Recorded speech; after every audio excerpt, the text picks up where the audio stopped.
Hello guys, तो आज हम स्टार्ट करने वाले हैं पार्ट 3 अपने सॉल्यूशंस चैप्टर का। और आज हम पढ़ेंगे सोल्यूबिलिटी के बारे में। ठीक है, तो फिर इसको शुरू करते हैं। Solubility of a substance is its maximum amount that can be dissolved in a specified amount of solvent at a specified temperature. यानी सोल्यूबिलिटी का क्या मतलब है? सोल्यूबिलिटी का मतलब है कि किसी भी मैंने एक स्पेसिफिक अमाउंट में सॉल्वेंट ले लिया। ठीक है, मैं ऐसे नहीं कि सॉल्वेंट की क्वांटिटी चेंज कर दूंगा, बढ़ा दूंगा या घटा दूंगा। मैंने इतना ले लिया तो इतना ही रखूँगा। और टेम्परेचर भी मान लो मैंने 27 डिग्री सेल्सियस ले लिया तो टेम्परेचर भी मैं चेंज नहीं करूँगा। अब इस कंडीशन के अंदर मैं कितना सोल्यूट इसके अंदर ऐड कर सकता हूँ, कितना इसके अंदर डिज़ोल्व हो जाएगा सोल्यूट। जितना मैक्सिमम सोल्यूट इसके अंदर डिज़ोल्व हो जाएगा उसी को क्या कहते हैं, इसकी सोल्यूबिलिटी कहते हैं। ठीक है, आगे हम इसको बिल्कुल अच्छी तरह वैसे भी समझने वाले हैं।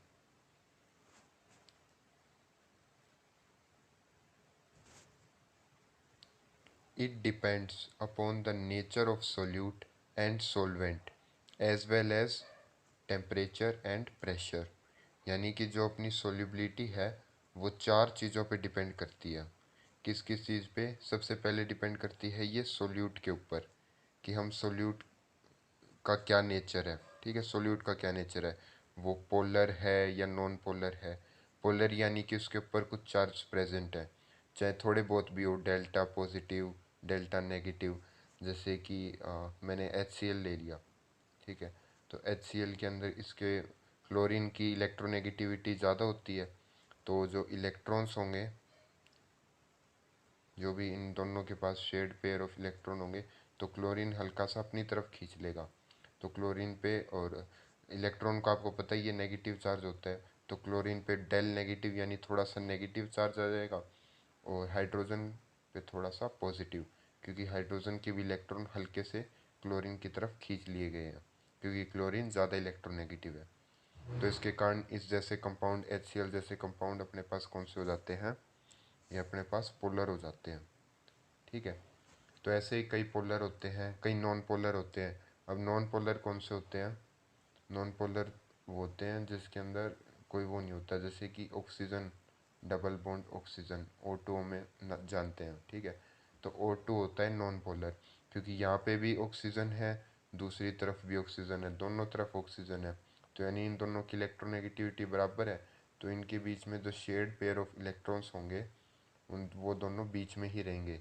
किसी पे डेल नेगेटिव या डेल पॉजिटिव चार्ज नहीं आने वाला।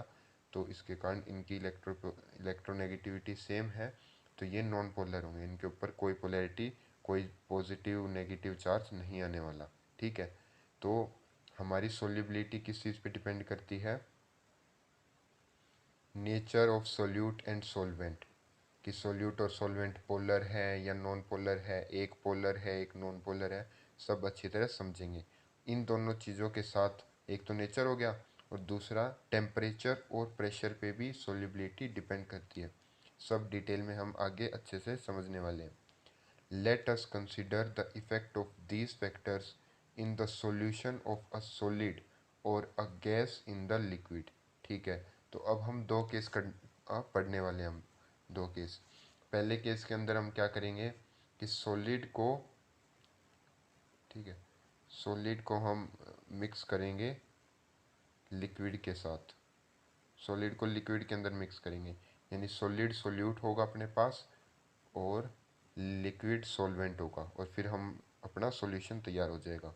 और दूसरा केस के अंदर हम क्या करने वाले हैं, गैस को हम लिक्विड के अंदर डालने वाले हैं और उससे हम अपना सॉल्यूशन बनाएंगे। ठीक है, तो पहले वाले में सॉलिड को लिक्विड के अंदर डालेंगे, दूसरे के अंदर गैस को लिक्विड के अंदर डालेंगे। और फिर जो अपने ये चार फैक्टर देखे थे हमने, कौन से ये चार factor? Nature of solute and solvent, temperature और प्रेशर। इन सब का इफेक्ट देखेंगे सोल्यूबिलिटी के ऊपर क्या आ रहा है। ठीक है, तो ये हम सब समझने वाले हैं।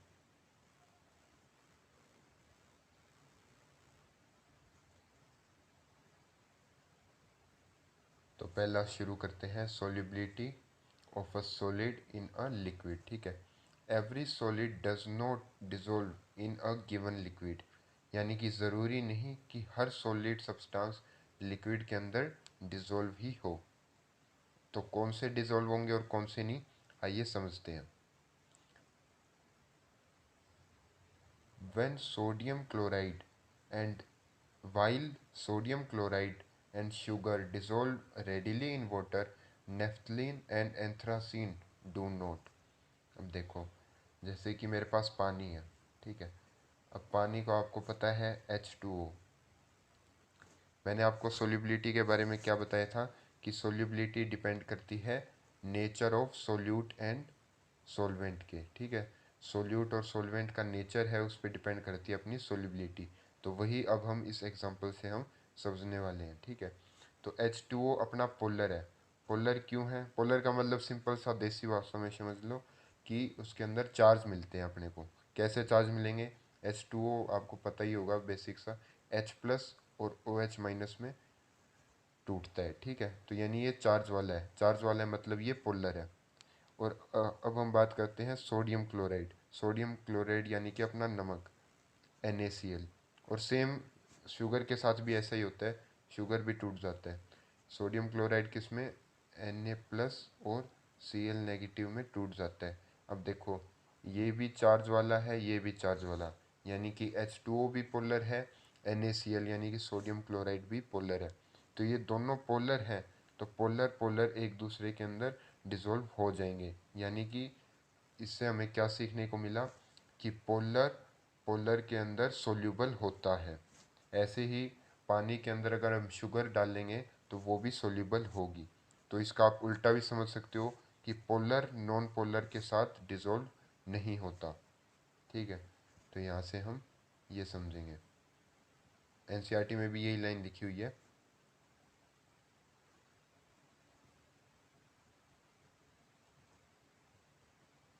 While sodium chloride and sugar dissolve readily in water, naphthalene and anthracene do not।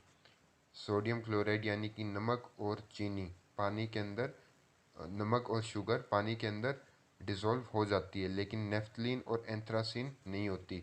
क्योंकि जो नेफ्थलीन और एंथ्रासीन होती है वो पोलर नहीं होती। ये दोनों चीज़ें, नेफ्थलीन और एंथ्रासीन, नॉन पोलर होती है। और आपको पता है पानी पोलर है, तो पोलर के साथ नॉन पोलर डिसॉल्व नहीं होगा। अच्छा, तो फिर नॉन पोलर किसके साथ डिसॉल्व होगा? नॉन पोलर उसी के साथ डिसॉल्व होगा जो खुद नॉन पोलर हो, ठीक है। वो भी आगे हम एग्जांपल देखेंगे।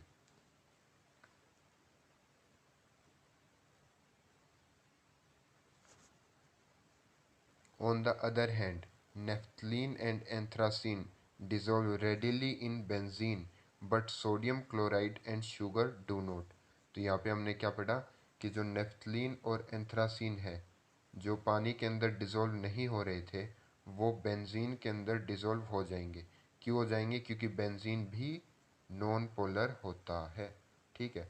और अच्छा, बेंजीन के अंदर डिसॉल्व कौन नहीं होंगे? बेंजीन के अंदर सोडियम क्लोराइड और शुगर डिसॉल्व नहीं होगी। क्यों नहीं होगी? क्योंकि सोडियम क्लोराइड और शुगर है पोलर, पोलर नॉन पोलर के अंदर डिसॉल्व नहीं होगी, ठीक है। तो सिंपल सी बात, इससे हमें क्या सीखने को मिला? अगर सिंपल सा हम समझना चाहें तो सिर्फ ये हमें इससे जानने को मिला कि जो पोलर है पोलर है वो पोलर में ही डिसॉल्व होगा, और जो नॉन पोलर है वो नॉन पोलर में ही डिसॉल्व होगा, ठीक है। तो यहाँ से ये आपको बिल्कुल क्लियर हो जाना चाहिए। It is observe that polar solutes dissolve in polar solvents and non polar solute in non polar solvents, ठीक है। सोल्यूट सॉल्वेंट आपको पता है ना। सोल्यूट जैसे पहले केस में अपने यहाँ सोल्यूट क्या था? अगर मैंने नमक को पानी के अंदर मिलाया तो नमक सोल्यूट हो गया, पानी अपना सॉल्वेंट होगा, पानी जो अपनी ज़्यादा क्वांटिटी में है। या एक और मेजर भी मैंने बताया था कि जो भी हमारा सॉल्यूशन की स्टेट होगी वही अपनी सॉल्वेंट की स्टेट होगी। जैसे सॉल्यूशन नमकीन पानी बन गया तो वो कौन सी स्टेट में? लिक्विड स्टेट में है। तो इससे हमें समझ आ गया कि जो उसका सॉल्वेंट होगा वो भी लिक्विड स्टेट में होगा। तो लिक्विड स्टेट में कौन है? नमक लिक्विड स्टेट में है या पानी? अपने को पता है नमक तो सॉलिड होता है, पानी लिक्विड होता है, मतलब पानी उसका सॉल्वेंट रहा होगा। तो ऐसे भी हम समझ सकते हैं। ये पहले लेक्चर में मैंने अच्छे से समझाया था, आपको फिर से रिवाइज करवा दिया। ठीक है, तो हमने इतना समझ लिया। आगे बढ़ते हैं।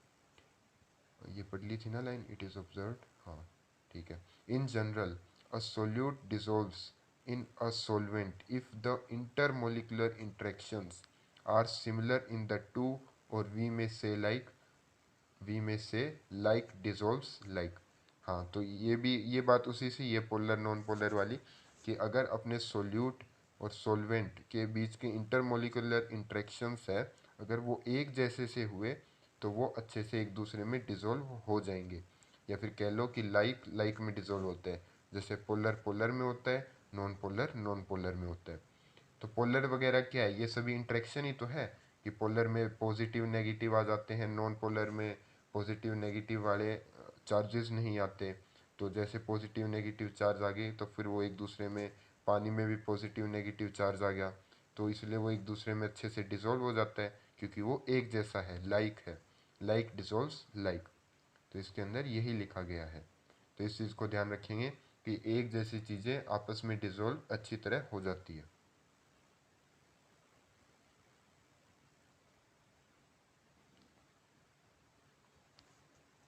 When a solid solute is added to the solvent, some solute dissolves and its concentration increases in the solution। अच्छा, क्या होगा? सॉल्यूशन, मान लो मैं आपने एक गिलास लिया, ठीक है, गिलास के अंदर हमने पानी डाल दिया। अब पानी के अंदर अब हमने मिलानी शुरू करी शुगर, या फिर मैंने चीनी मिलानी शुरू कर दी। मान लो येलो से दिखा देता हूँ मैं चीनी को। तो मैंने चीनी डालनी शुरू कर दी, तो धीरे धीरे डाल के मैं मिलाता रहा, तो धीरे धीरे चीनी इसमें बढ़ने लग जाएगी।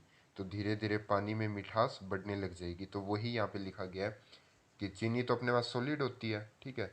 When a solid solute is added to the solvent, solvent यानी पानी, पानी के अंदर मैंने मिलाया, इस केस में पानी, ठीक है।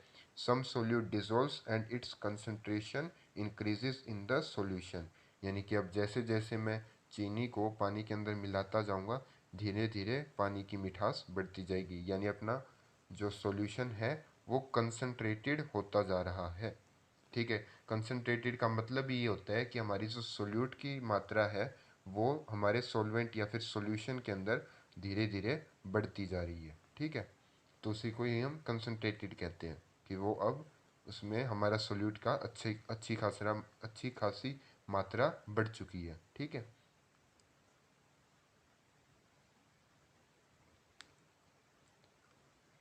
This process is known as dissolution, और इसी प्रोसेस को डिसोल्यूशन कहते हैं। यानी कि हम हमारे सॉल्वेंट के अंदर हमारा सोल्यूट डालते जा रहे हैं और हमारा सॉल्यूशन कंसंट्रेटेड होता जा रहा है, या फिर पानी के अंदर चीनी डालता जा रहा हूँ, जैसे जैसे मैं चीनी बढ़ाता जा रहा हूँ पानी मीठा होता जा रहा है। ठीक है, तो इसी प्रोसेस को हम डिसोल्यूशन कहते हैं।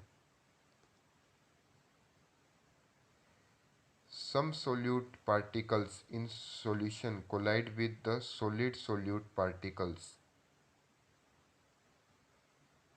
and get separated out of the solution. This process is known as crystallization। अब ये प्रोसेस, ये एक्टिविटी आप अपने घर पे भी कर सकते हो। क्या करना है उसके लिए? आपको आपको एक गिलास लेना है, ठीक है। गिलास के अंदर पानी डाल लेना, ठीक है। पानी डालने के बाद उसके अंदर आप, चलो नया एग्जांपल लेते हैं, नमक। अब हम नमक डालेंगे, ठीक है। नमक धीरे धीरे आप डालना शुरू करना। अब आप जैसे जैसे आप नमक इसके अंदर डालते जाओगे, पानी नमकीन होता जाएगा, क्योंकि नमक इसके अंदर, पानी के अंदर डिज़ोल्व होता रहेगा। क्योंकि नमक भी अपना पोलर है, नमक पे चार्ज है, पानी पे भी चार्ज है, तो लाइक डिज़ोल्व इन लाइक, तो नमक अपना पानी के अंदर डिज़ोल्व होता जाएगा। ये हमने पहले पढ़ लिया। और इसी प्रोसेस को क्या कहते हैं? डिसोल्यूशन। कि हमारा नमक पानी के अंदर मिलता जा रहा है, हमारा सोल्यूट सॉल्वेंट के अंदर मिलता जा रहा है।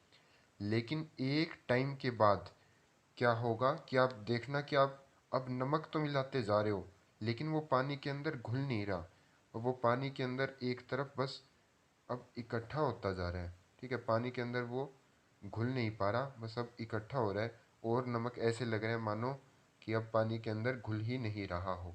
तो ऐसा भी होता है। आमतौर पे हमारे साथ ऐसा होता नहीं है क्योंकि हम उतनी कंसंट्रेशन यानी उतना नमक हम डालते नहीं हैं। लेकिन अगर आप एक्टिविटी करोगे तो आपको ये देखने को मिल जाएगा। तो वो कौन सी प्रोसेस होती है? क्रिस्टलाइजेशन। दरअसल इसमें होता क्या है कि मानो ये पानी है, ठीक है, थोड़ा मैंने बड़ा बना दिया इस बार।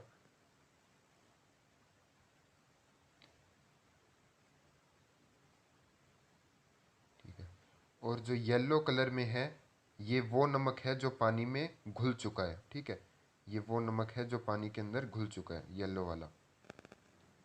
और अब आप ऊपर से डाल रहे हो और भी ज़्यादा नमक, हरा रंग का। ठीक है, हरा रंग का आप नमक और भी डालते जा रहे हो। तो अब देखो एक टाइम के बाद ऐसा होने लग जाएगा कि जो पीले रंग का है, येलो कलर से मैंने जो बना के दिखाया है, येलो कलर वाला वो जो कि हमारा डिज़ोल्व हो चुका है पानी के अंदर जो नमक।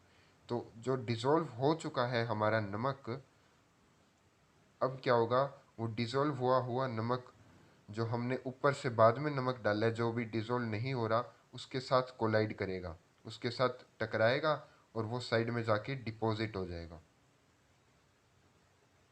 और तभी हमारा ये नमक और डिज़ोल्व नहीं होगा। क्या होगा फिर से समझो। पानी था, पानी के अंदर मैं नमक मिलाता गया और नमक हमारा डिज़ोल्व होता गया, पानी के अंदर मिलता गया। जो येलो कलर वाला है वो हमारा सब मिल गया। लेकिन एक टाइम के बाद मैंने देखा कि मैं और नमक मिला रहा हूँ, जो ग्रीन कलर से मैंने आपको रिप्रेजेंट कर रखा है, वो नमक अब पानी के अंदर मिल ही नहीं रहा और नीचे डिपॉजिट होता जा रहा है। तो असल में प्रोसेस क्या हो रही है कि जो हमारा नमक मिल चुका था पानी के अंदर, पीला वाला, वो हरे वाले से टकरा रहा है और नीचे जाके डिपॉजिट होता जा रहा है। ठीक है, और यहाँ पे हमें क्रिस्टल्स मिल रहे हैं नमक के, और हमें देखने को मिल रहा है कि अब हमारा नमक डिसॉल्व नहीं हो रहा। और इसी प्रोसेस को कहते हैं क्रिस्टलाइजेशन। ठीक है, ऊपर ये एनसीईआरटी में लिखा हुआ है क्रिस्टलाइजेशन। ठीक है, तो अब आपको लगता है मुझे समझ अच्छे से आ गया होगा। फिर से इस लाइन को पढ़ते हैं। Some solute particles in solution, यानी कि जो अपने सोल्यूट पार्टिकल सॉल्यूशन के अंदर मिल चुके थे, collide with the solid solute particles, यानी कि जो हमारे सोल्यूट पार्टिकल पानी के अंदर मिल चुके थे, वो कोलाइड, वो टकराते हैं सॉलिड सोल्यूट पार्टिकल जो मैंने बाद में डाले थे ना हरे रंग से, यानी बाद में नमक और डाला, उसके साथ वो टकराते हैं and get separated out of the solution, solution से वो अलग थलग निकल जाते हैं। This process is known as crystallisation, और इसी प्रोसेस को कहते हैं क्रिस्टलाइजेशन। ठीक है, a stage is reached when the two processes occur at the same rate. अब सेम रेट, अब ऐसा आप समझ लेना, अब सेम रेट का क्या मतलब है कि मानो जितने भी मेरे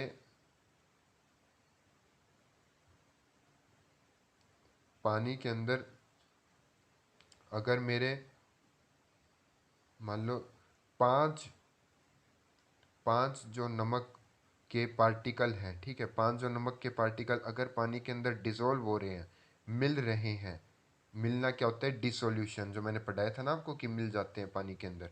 मान लो पांच पार्टिकल अगर डिसोल्यूशन हो रहे हैं तो पांच पार्टिकल ही पानी से बाहर निकल के क्रिस्टल की फॉर्म में इकट्ठा हो रहे हैं, यानी दोनों का सेम रेट हो जाएगा। यानी जितने मेरे पानी के अंदर नमक के पार्टिकल घुल रहे हैं, उतने ही नमक के पार्टिकल मेरे पानी से अलग हो रहे हैं। कैसे अलग हो रहे हैं? क्रिस्टलाइजेशन की प्रोसेस से, यानी जो घुले हुए थे वो कोलाइड करके सॉलिड वाले से अलग थलग हो रहे हैं। ठीक है, तो ये एक इक्विलिब्रियम, डायनामिक इक्विलिब्रियम रीच हो जाता है कि जितने अब मेरे डिसॉल्व होते रहेंगे उतने क्रिस्टल बनते रहेंगे, जितना डिसोल्यूशन होगा इतना क्रिस्टलाइजेशन होगा एक टाइम के बाद। ठीक है,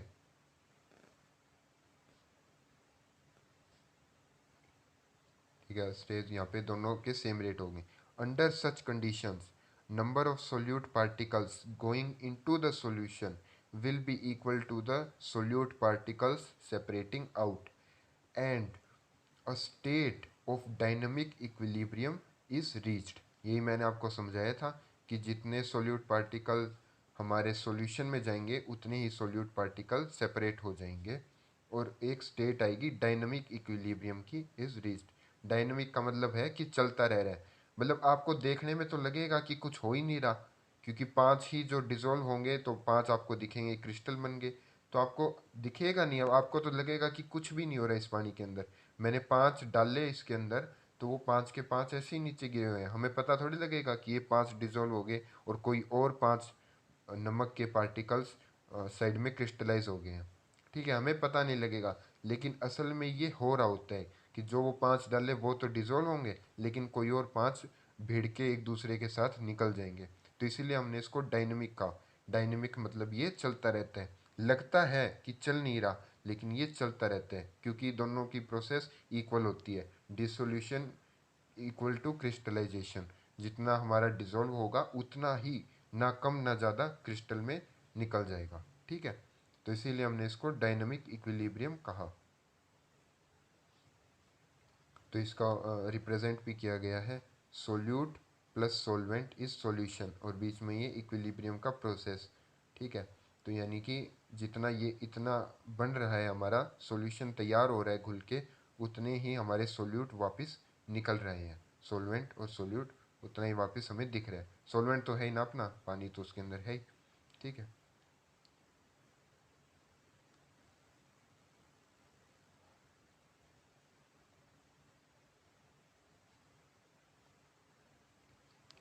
at this stage, the concentration of solute in solution will remain constant under the given conditions, that is temperature and pressure। ठीक है, तो अब इस हमारी स्टेज पे क्या होगा, सोल्यूट की कंसंट्रेशन सॉल्यूशन के अंदर कांस्टेंट रहेगी, क्योंकि जितना मैं डालता जा रहा हूँ उतना क्रिस्टल बनता जा रहा है। तो सोल्यूट हमारा अब बदलेगा नहीं, यानी और सोल्यूट हमारा पानी के अंदर डिज़ोल्व नहीं होगा। जितना आप डिज़ोल्व करोगे उतना क्रिस्टल बनता जाएगा। ठीक है, तो ये कंडीशन हमारी एक कांस्टेंट कंडीशन बन जाएगी। ठीक है, कांस्टेंट कंडीशन बन जाएगी, लेकिन इस चीज़ का ध्यान रखना कि कंडीशन कांस्टेंट है, लेकिन जो आप डाल रहे हो वो डिज़ोल्व हो रहे हैं, और कोई और पांच, मतलब कोई और जितने आप डाल रहे हो उतने ही वहाँ से क्रिस्टल की फॉर्म में निकल रहे हैं। ठीक है, तो और ये ध्यान रखना कि टेम्परेचर और प्रेशर आपको चेंज नहीं करना है उस टाइम में, क्योंकि मैंने आपको समझाया था सोल्यूबिलिटी टेम्परेचर और प्रेशर पे भी डिपेंड करती है, ये हम आगे समझे भी गए। ठीक है, तो टेम्परेचर और प्रेशर मैं सेम मान के चल रहा हूँ, मतलब मैं टेम्परेचर और प्रेशर चेंज नहीं कर रहा हूँ। ठीक है, similar processes is followed when gases are dissolved in liquid solvent.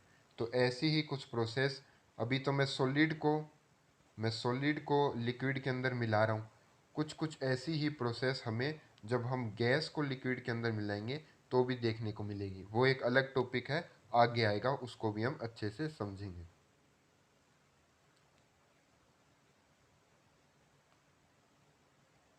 ठीक है, such a solution in which no more solute can be dissolved at the same temperature and pressure is called a saturated solution।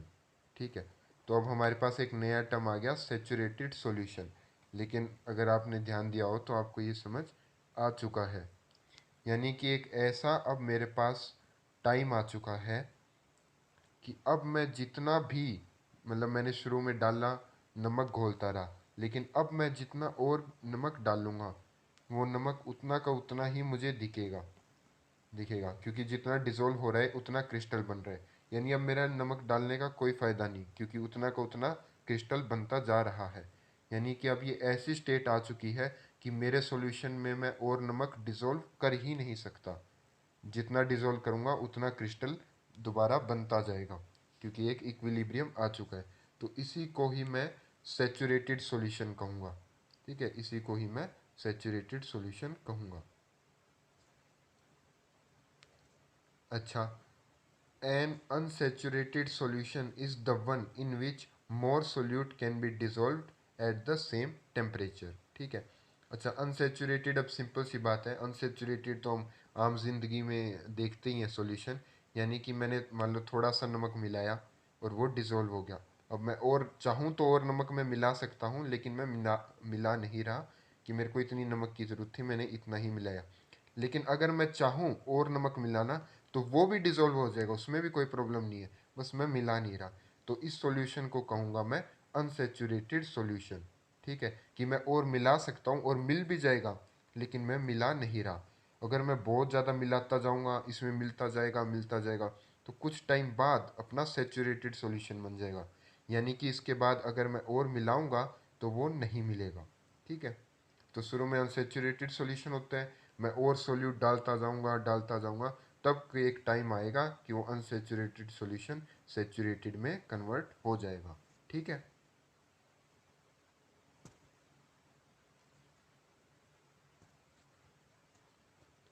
The solution which is in dynamic equilibrium with undissolved solute is the saturated solution and contains the maximum amount of solute dissolved in the given amount of solvent। ठीक है, तो solution मैंने आपको बताया कि वो dynamic equilibrium में तब पहुंचेगा, यानी कि जितना सोल्यूट डालूंगा उतना, जितना मैं घोलूंगा उतना ही वो साइड में क्रिस्टल बन के निकल जाएगा। तो वो तभी होगा जब हमारा सॉल्यूशन कब सेचूरेटेड सॉल्यूशन में पहुंच जाएगा, क्योंकि सेचूरेटेड में पहुंचने के बाद, उस कंडीशन में पहुंचने के बाद मैं और सोल्यूट डिसॉल्व नहीं कर पाऊंगा। ठीक है, अब इसमें एक कमाल की बात और लिखी हुई है कि और उसी टाइम पे यानी सेचूरेटेड सॉल्यूशन पे मेरे पास मैक्सिमम सोल्यूट होता है सॉल्वेंट के अंदर डिसॉल्व हुआ हुआ। जैसे मान लो अगर मैंने अनसेचुरेटेड लिया, तो अनसेचुरेटेड में मेरे को पता थोड़ी है, मैंने कुछ नमक डाला हुआ है, अगर मैं और नमक डालना चाहूँ तो मैं डाल सकता हूँ, क्योंकि वो भी डिसॉल्व हो जाएगा।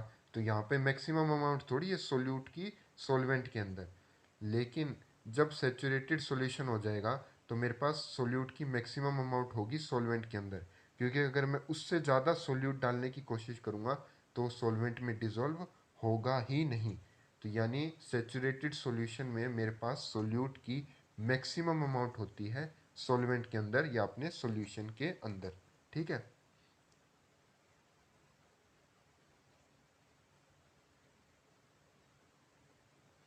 ठीक है, तो यही है maximum amount of solute dissolved in the given solution, अपने को सेचुरेटेड सॉल्यूशन में ही मिलता है। ठीक है।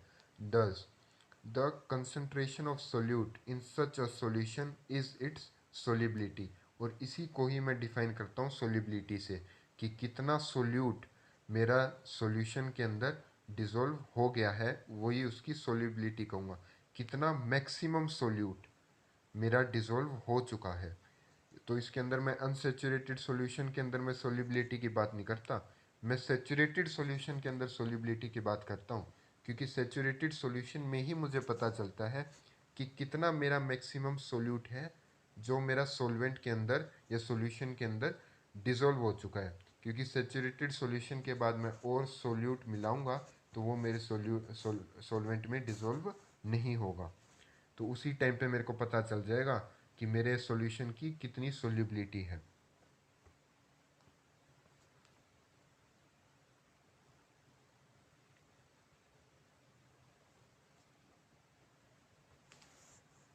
Earlier we have observed that solubility of one substance into another depends on the nature of the substances।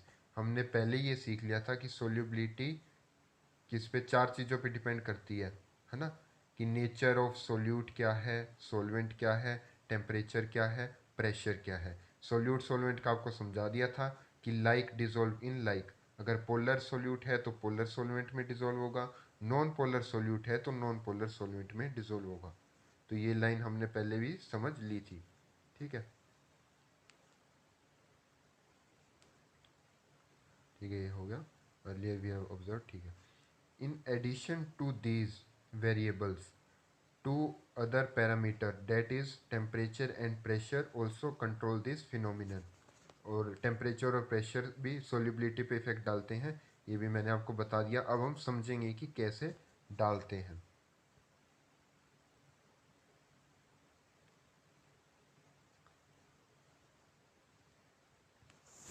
Effect of temperature, the solubility of a solid in the liquid is significantly affected by the temperature changes। यानी कि कितना solid मेरे liquid के अंदर dissolve होगा, तो वो depend करता है टेम्परेचर के ऊपर भी।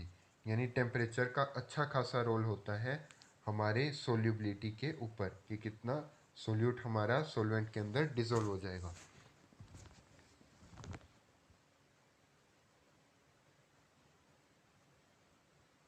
Consider the equilibrium represented by the equation 1.1। ये 1.10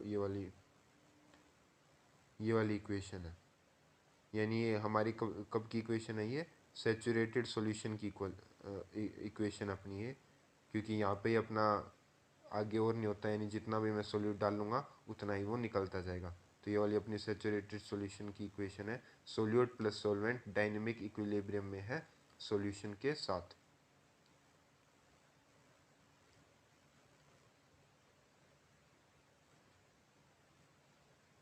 this being dynamic equilibrium must follow Le Chatelier's principle. Le Chatelier's principle class 11th में समझाते हैं, लेकिन मैं थोड़ा सा फिर भी आपको समझा देता हूँ। ली शेटेलियर प्रिंसिपल ये कहता है कि मेरा रिएक्टेंट है वो प्रोडक्ट में कन्वर्ट हो रहा है, अब वो एक टाइम पे अपना इक्विलिब्रियम में आ जाएगा, ठीक है। यानी कि जितना रिएक्टेंट प्रोडक्ट में कन्वर्ट हो रहा है उतना प्रोडक्ट रिएक्टेंट में कन्वर्ट होना शुरू हो जाएगा और वो एक डायनामिक इक्विलिब्रियम में आ जाएगा। यानी कि अब रिएक्टेंट प्रोडक्ट में कन्वर्ट नहीं होगा, ये दोनों अपने को इतने ही लगेंगे, यानी कि 10 रिएक्टेंट है तो 10 ही रहेंगे, ऐसा नहीं कि 10 के 9 रिएक्टेंट हो जाएंगे, क्योंकि अगर 10 में से 2 रिएक्टेंट प्रोडक्ट में कन्वर्ट होंगे तो 2 प्रोडक्ट रिएक्टेंट में कन्वर्ट हो जाएंगे, ठीक है। तो इसी को इक्विलिब्रियम कहते हैं।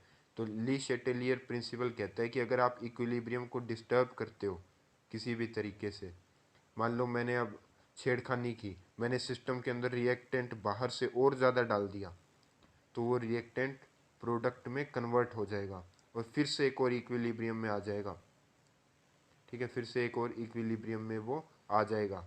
तो आप कितना भी रिएक्टेंट डालते जाओ वो अपने आप को आगे प्रोडक्ट में ले जाएगा और एक नया इक्विलिब्रियम में एस्टेब्लिश कर लेगा। क्लास 11th में पूरा डिटेल में आता है, लेकिन फिर भी मोटा मोटा आपको समझ आ जाना चाहिए कि अगर आप इसके साथ छेड़खानी करोगे इक्विलिब्रियम के साथ तो वो उसकी अपोजिट डायरेक्शन में जाएगा। आप रिएक्टेंट बढ़ाओगे तो रिएक्टेंट को प्रोडक्ट में कन्वर्ट करके प्रोडक्ट को बढ़ाना शुरू करोगे। अगर आप प्रोडक्ट ही आप डालने लग गए तो वो रिएक्टेंट बढ़ाना शुरू कर देगा, मतलब वो अपना इक्विलिब्रियम तक पहुंच ही जाएगा।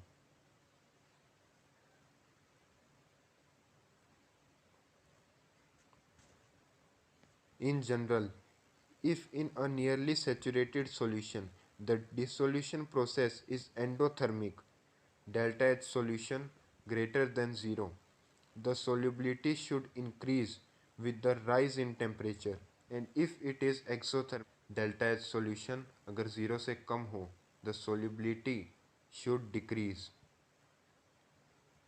तो यहाँ से solubility decrease। These trends are also observed experimentally। अब इसको समझते हैं अच्छे से कहना क्या चाहता है।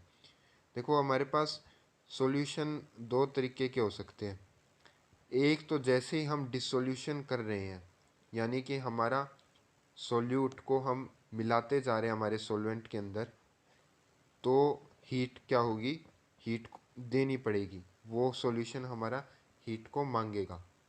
और एक सॉल्यूशन ऐसा हो सकता है कि अगर हम हमारे सॉल्वेंट के अंदर सोल्यूट को डिज़ोल्व करें तो वो हीट रिलीज़ करेगा, यानी कि एक को हीट चाहिए और एक हीट को बाहर निकालेगा, ठीक है। तो इन दोनों के केस अलग अलग बनते हैं। अगर हमारा सेचुरेटेड सॉल्यूशन है, डिसोल्यूशन प्रोसेस इज एंडोथर्मिक। अगर मान लो एंडोथर्मिक का मतलब उसको हीट की ज़रूरत है, the solubility should increase with the rising temperature. अब मेरा एक सॉल्यूशन है, उसके अंदर मैं सोल्यूट डालता जा रहा हूँ और अगर वो मेरा एंडोथर्मिक है, ये सॉल्यूशन मेरा एंडोथर्मिक है, मतलब इसको हीट चाहिए, अगर मैंने इसको हीट दी तो हीट देती इसकी सोल्यूबिलिटी बढ़ने लग जाएगी, क्योंकि मैं सेचुरेटेड सॉल्यूशन की बात कर रहा था। सेचुरेटेड का यही मतलब है जितना सोल्यूट डाल लूँगा उतना ही सोल्यूट वो क्रिस्टल में कन्वर्ट होता जाएगा, यानी और वो डिज़ोल्व नहीं होगा। लेकिन अगर वो सॉल्यूशन एंडोथर्मिक हुआ हमारे पास, तो अगर मैं टेम्परेचर बढ़ा दूंगा, सिर्फ टेम्परेचर बढ़ा दूंगा, तो सोल्यूबिलिटी बढ़ जाएगी, यानी कि अब हमारा सोल्यूट कुछ कुछ डिज़ोल्व होने लग जाएगा। आप और डालते रहोगे ये कुछ कुछ डिज़ोल्व होना शुरू हो जाएगा और पहले से। यानी कि इसकी सोल्यूबिलिटी बढ़ जाएगी। कब बढ़ेगी? लेकिन ये इसी में बढ़ेगी जो कि एंडोथर्मिक सॉल्यूशन होगा, यानी कि वो सॉल्यूशन जो चाहता है कि उसको हीट मिले।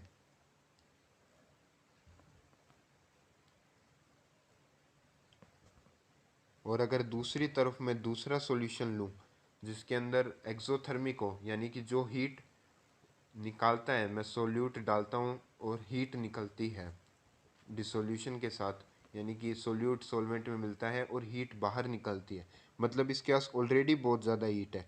अगर मैं इसको बाहर से हीट दूंगा तो फिर ये पहले से इसके अंदर बहुत सारी हीट निकल रही है, ये हीट को चाहता ही नहीं है, एक्सोथर्मिक है ये, एक्सोथर्मिक सॉल्यूशन, तो फिर इसकी सोल्यूबिलिटी घट जाएगी, यानी कि अब ये पहले जितना सोल्यूबल था ये उतना भी नहीं रहेगा, उससे भी यानी ज़्यादा क्रिस्टल अपने को मिलने शुरू हो जाएंगे, इसकी सोल्यूबिलिटी कम हो जाएगी।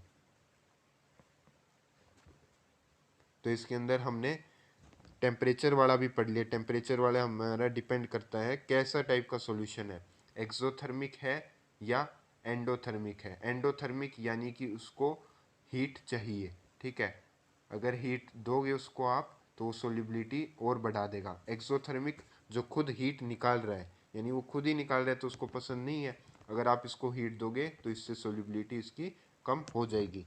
तो टेम्परेचर भी सोल्यूबिलिटी पे इफेक्ट डालता है।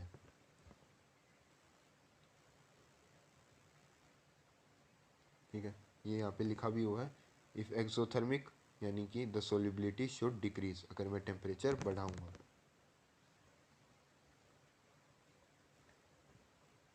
These trends are also observe experimentally, भी हमने ये सब कुछ करके देखा और ये सब प्रूव्ड है। इफेक्ट ऑफ प्रेशर, अब हम बात करते हैं प्रेशर के बारे में कि प्रेशर का सोल्यूबिलिटी पे क्या इफेक्ट होगा। अभी हम कौन से वाले की बात कर रहे हैं सॉल्यूशन की, सॉलिड को मैं लिक्विड के अंदर मिला रहा हूँ इसकी बात कर रहा हूँ मैं, ठीक है। तो इसी को लेके टेम्परेचर का भी ध्यान रखना। मैंने टेम्परेचर का जो बताया है वो किस पे अप्लाई होता है, जब मैं सॉलिड को लिक्विड में मिला रहा हूँ, जब मैं गैस को लिक्विड में मिलाऊंगा तो उसमें भी अलग कंडीशन होगी, तो उनका ध्यान रखना। ये हर चीज़ का नहीं है, ये सॉलिड का लिक्विड में मिलाता हूँ तब की बात हो रही है प्रेशर और टेम्परेचर की। लिक्विड गैस को जब मैं लिक्विड के अंदर मिलाऊंगा उसके अलग केस बनेंगे।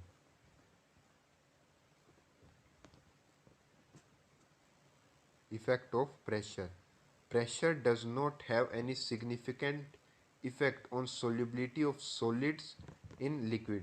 यानी प्रेशर का इसका कोई खास इफेक्ट नहीं होता सोल्यूबिलिटी के ऊपर, कौन से वाले की, जब मैं सॉलिड को लिक्विड के अंदर मिलाता हूँ, इस केस के अंदर प्रेशर का कोई ज़्यादा इफेक्ट नहीं होता।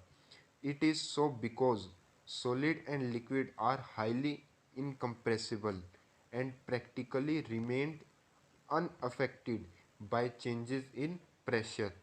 यानी कि आप सॉलिड और लिक्विड ज़्यादा कंप्रेसिबल नहीं होते, ठीक है, आप इनको कंप्रेस नहीं कर सकते, तो इनका प्रेशर का ज़्यादा रोल इस मामले में नहीं होता। मान लो गैस होती है, गैस को आप कंप्रेस कर सकते हो, ठीक है, गैस के ऊपर आप मान लो आपने कोई वेट रख दिया तो गैस नीचे जाती जाएगी, गैस को आप कंप्रेस कर सकते हो। अगर कोई बीकर लो, मान लो, है ना, गैस का तो यार आपने सुना ही होगा कि गैस कंप्रेस की जा सकती है।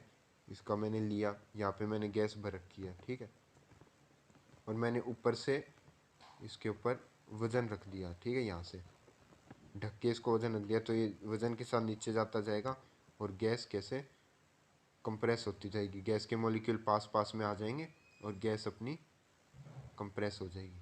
लेकिन सॉलिड और लिक्विड कंप्रेस नहीं होते, तो प्रेशर का अपनी सोल्यूबिलिटी पे कोई इफेक्ट नहीं होगा जब मैं सॉलिड को लिक्विड के अंदर मिलाऊंगा, ठीक है, ये यहाँ पे कहा जा रहा है। अब अपना अगला टॉपिक शुरू हो जाएगा, उसके अंदर हमने अच्छे से सारा समझ लिया, चारों के इफेक्ट समझ लिए, nature of solute, nature of solvent, effect of pressure, effect of temperature when solid is dissolve in liquid. और अब हमारा अगला टॉपिक है solubility of a gas in liquid. अब मैं गैस को डिजोल्व करने वाला हूँ हमारा लिक्विड के अंदर, तो अब हम इसके अलग अलग केसेस पढ़ेंगे।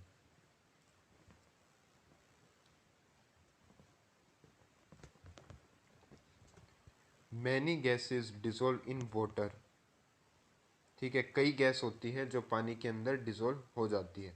Oxygen dissolves only to a small extent in water. ठीक है, तो काफ़ी सारी गैस होती है पानी के अंदर डिजोल्व हो जाती है, लेकिन बात करें ऑक्सीजन की तो ऑक्सीजन बहुत कम पानी के अंदर डिजोल्व होती है। It is this dissolved oxygen which sustain all aquatic life, यानी जो हमारे पानी के अंदर जीव जंतु रहते हैं तो उनके लिए क्या होता है भाई, उनके लिए पानी के अंदर जो थोड़ी बहुत ऑक्सीजन डिजोल्व होती है वही उनके लिए जीने के लिए सहायक होती है, यानी उसी के कारण वो जी पाते हैं। वैसे मैंने आपको बताया कि ऑक्सीजन कम डिजोल्व होती है पानी के अंदर, तो ये काफ़ी कम ऑक्सीजन के साथ ही ये जीते हैं।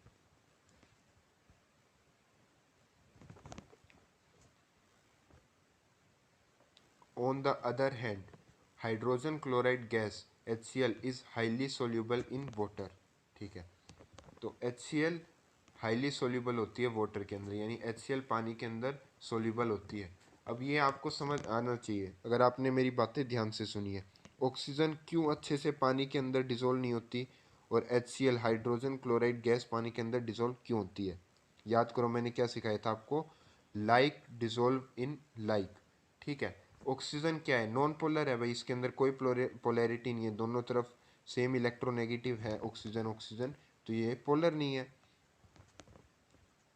जबकि वाटर अपने को पता है H+OH- में टूट जाता है, और हाइड्रोजन क्लोराइड गैस HCl भी पोलर होती है, क्योंकि क्लोरीन की हाईली इलेक्ट्रोनेगेटिव होता है तो अपनी तरफ ये इलेक्ट्रॉन को क्लोरीन खींच लेते हैं, जिससे पार्शियल पॉजिटिव चार्ज हाइड्रोजन पे डेवलप हो जाता है। तो यानी भी बेशकली इस पे बेशक ज़्यादा इस पे नहीं आता चार्ज जितना इस पे चार्ज है, लेकिन चार्ज तो आता है ना भाई इस पे भी, तो इसके कारण इसकी सोल्यूबिलिटी पानी के अंदर अच्छी होती है, क्योंकि ये भी पोलर है, इस पर भी चार्जेस आ चुके हैं और HOH पे भी चार्ज है, तो इसके कारण ये पानी के अंदर डिजोल्व होता है। ऑक्सीजन के अंदर चार्ज नहीं होते, ऑक्सीजन अपना पोलर नहीं है, नॉन पोलर है, तो इसलिए ऑक्सीजन इसमें डिजोल्व पानी में डिजोल्व नहीं होता।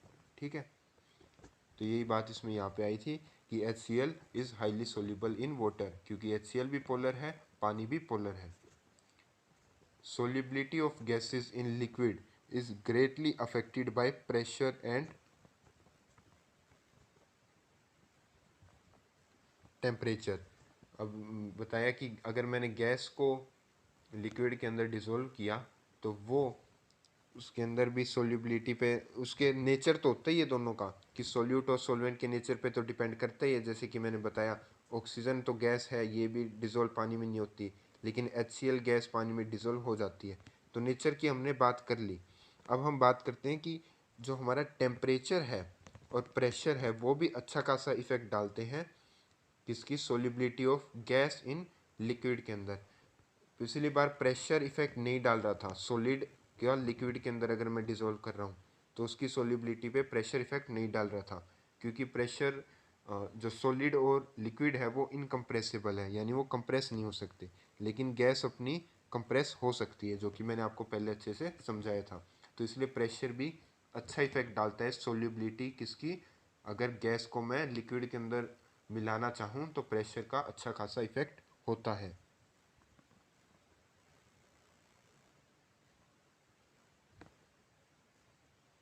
The solubility of gases increase with increase in pressure.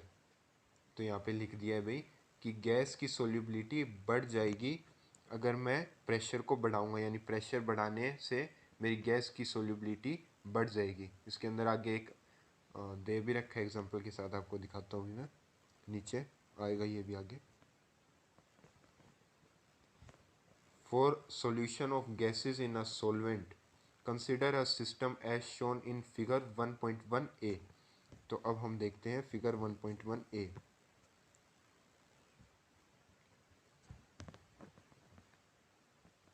तो यहाँ पे देखो ये अपना सॉल्यूशन है, ठीक है, और ये ऊपर वाला जितना भी है ये अपनी गैस है, ठीक है, यहाँ पे गैस है, ये अपना सॉल्यूशन है। और जैसे कि आप देख सकते हो हमारे सॉल्यूशन के अंदर गैस मिली भी हुई है, ठीक है, अपने सॉल्वेंट कह लो, ये नीचे वाला ये सॉल्वेंट सॉल्यूशन, क्योंकि इसके अंदर गैस मिली भी हुई है। ये गैस के मॉलिक्यूल कुछ कुछ यहाँ पे अंदर मिले हुए हैं। जैसे ही मैंने वेट इतना था, अब मैंने वेट को बढ़ा दिया, ठीक है, 2 वेट और यहाँ पे ला के रख दिए, 2 वेट यहाँ पे और ला के रख दिए। तो अब जो मेरा सॉल्यूशन है, यहाँ पे देख लो, अब सॉल्यूशन के अंदर जो मेरे गैस के मॉलिक्यूल हैं वो ज़्यादा हो चुके हैं पहले के मुकाबले, अब वो काफ़ी ज़्यादा हो चुके हैं। यानी कि जैसे ही मैंने प्रेशर बढ़ाया, बढ़ाते ही मेरे गैस के मॉलिक्यूल जाके अपने लिक्विड के अंदर या फिर अपने सॉल्वेंट के अंदर डिज़ोल्व और होने लगे। पहले कुछ डिज़ोल्व हो रखे थे अपने सॉल्वेंट के अंदर, ये सॉल्यूशन बना हुआ अपना, अब सॉल्यूशन के अंदर हमारे और आके डिज़ोल्व होने लग गए प्रेशर के बढ़ाने के कारण। Effect of pressure on the solubility of a gas. The concentration of dissolved gas is proportional to the pressure on the gas above the solution. यानी कि concentration of the dissolved gas, concentration यानी कि यही कि अपनी gas कितनी dissolve हो पाई अपने सॉल्वेंट के अंदर या अपने सॉल्यूशन के अंदर, वो किसके प्रोपोर्शनल है, वो प्रोपोर्शनल है अपना pressure on the gas above the solution. यानी कि जितना ज़्यादा मैं प्रेशर डालता जा रहा हूँ उतनी ज़्यादा हम मेरा जो गैस है वो सॉल्यूशन के अंदर या सॉल्वेंट के अंदर मिलता जा रहा है।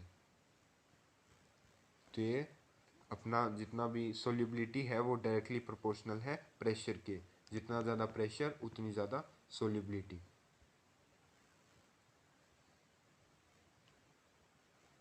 The lower part is solution, solution मैंने बताया था लोअर पार्ट। अच्छा, सॉल्यूशन और सॉल्वेंट के अंदर आप कंफ्यूज तो नहीं हो रहे ना? सॉल्यूशन मैं इसको इसलिए कह रहा हूँ क्योंकि जो मेरा सॉल्वेंट है, सॉल्वेंट मान लो पानी है, पानी के अंदर कुछ तो मेरे शुरू से ही डिजोल्व हो रखे हैं ना भाई, कुछ गैस के मॉलिक्यूल तो पहले ही डिजोल्व हो रखे हैं ना। और आपको पता है कि सोल्यूट प्लस सॉल्वेंट अगर दोनों मिलके मैं सॉल्यूशन कह देता हूँ उसको, तो सोल्यूट सॉल्वेंट तो अपना है ही, पानी तो इसके अंदर दिख ही रहा है, और प्लस में इसके अंदर मैंने क्या थोड़े बहुत मेरे सोल्यूट भी पहले से डिजोल्व है, ये देखो डॉट डॉट है, तो पहले से ही ये अगर डिजोल्व है तो फिर यानी ये मेरा सॉल्यूशन बना हुआ है, तो मैं इसको सॉल्यूशन भी कह देता हूँ, सॉल्वेंट भी कह देता हूँ, तो इसमें कोई प्रॉब्लम नहीं है। वैसे अभी मेरा ये सॉल्यूशन तैयार है। आगे सॉल्यूशन कंसंट्रेटेड हो रहा है, कंसंट्रेटेड मतलब सोल्यूट की मात्रा बढ़ रही है मेरे सॉल्यूशन के अंदर। कैसे बढ़ रही है? मेरे प्रेशर के बढ़ाने के कारण बढ़ रही है।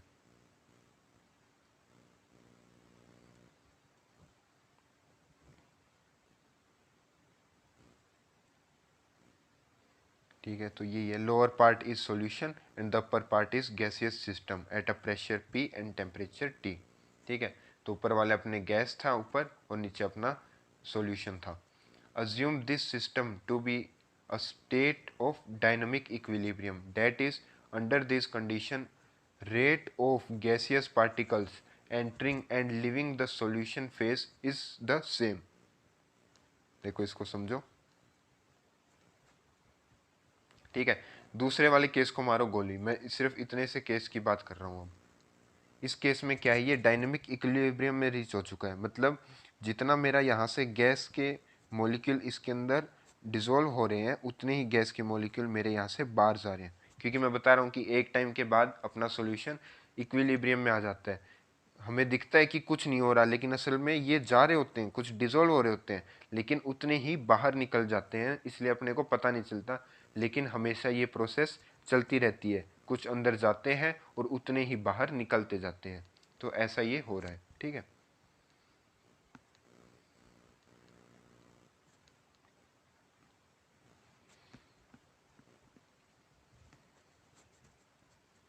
तो कहाँ से अपन, यहाँ से, हाँ, अज्यूम सिस्टम जितने एंटर कर रहे हैं उतने ही लिव कर रहे हैं। ठीक है, वो सेम है, जितने एंटर कर रहे हैं उतने ही लिव कर रहे हैं, यानी छोड़ रहे हैं। Now increase the pressure over the solution phase by compressing the gas to a smaller volume। अब मैं क्या कर रहा हूँ, जो सिर्फ मेरी गैस की बात कर रहा हूँ, ठीक है, जो मेरी गैस इतनी जगह में थी अब वो मैंने कंप्रेस करके सिर्फ इतनी सी जगह में कर दी, यानी कि मैंने गैस को कंप्रेस कर दिया। कैसे किया? प्रेशर को बढ़ा के।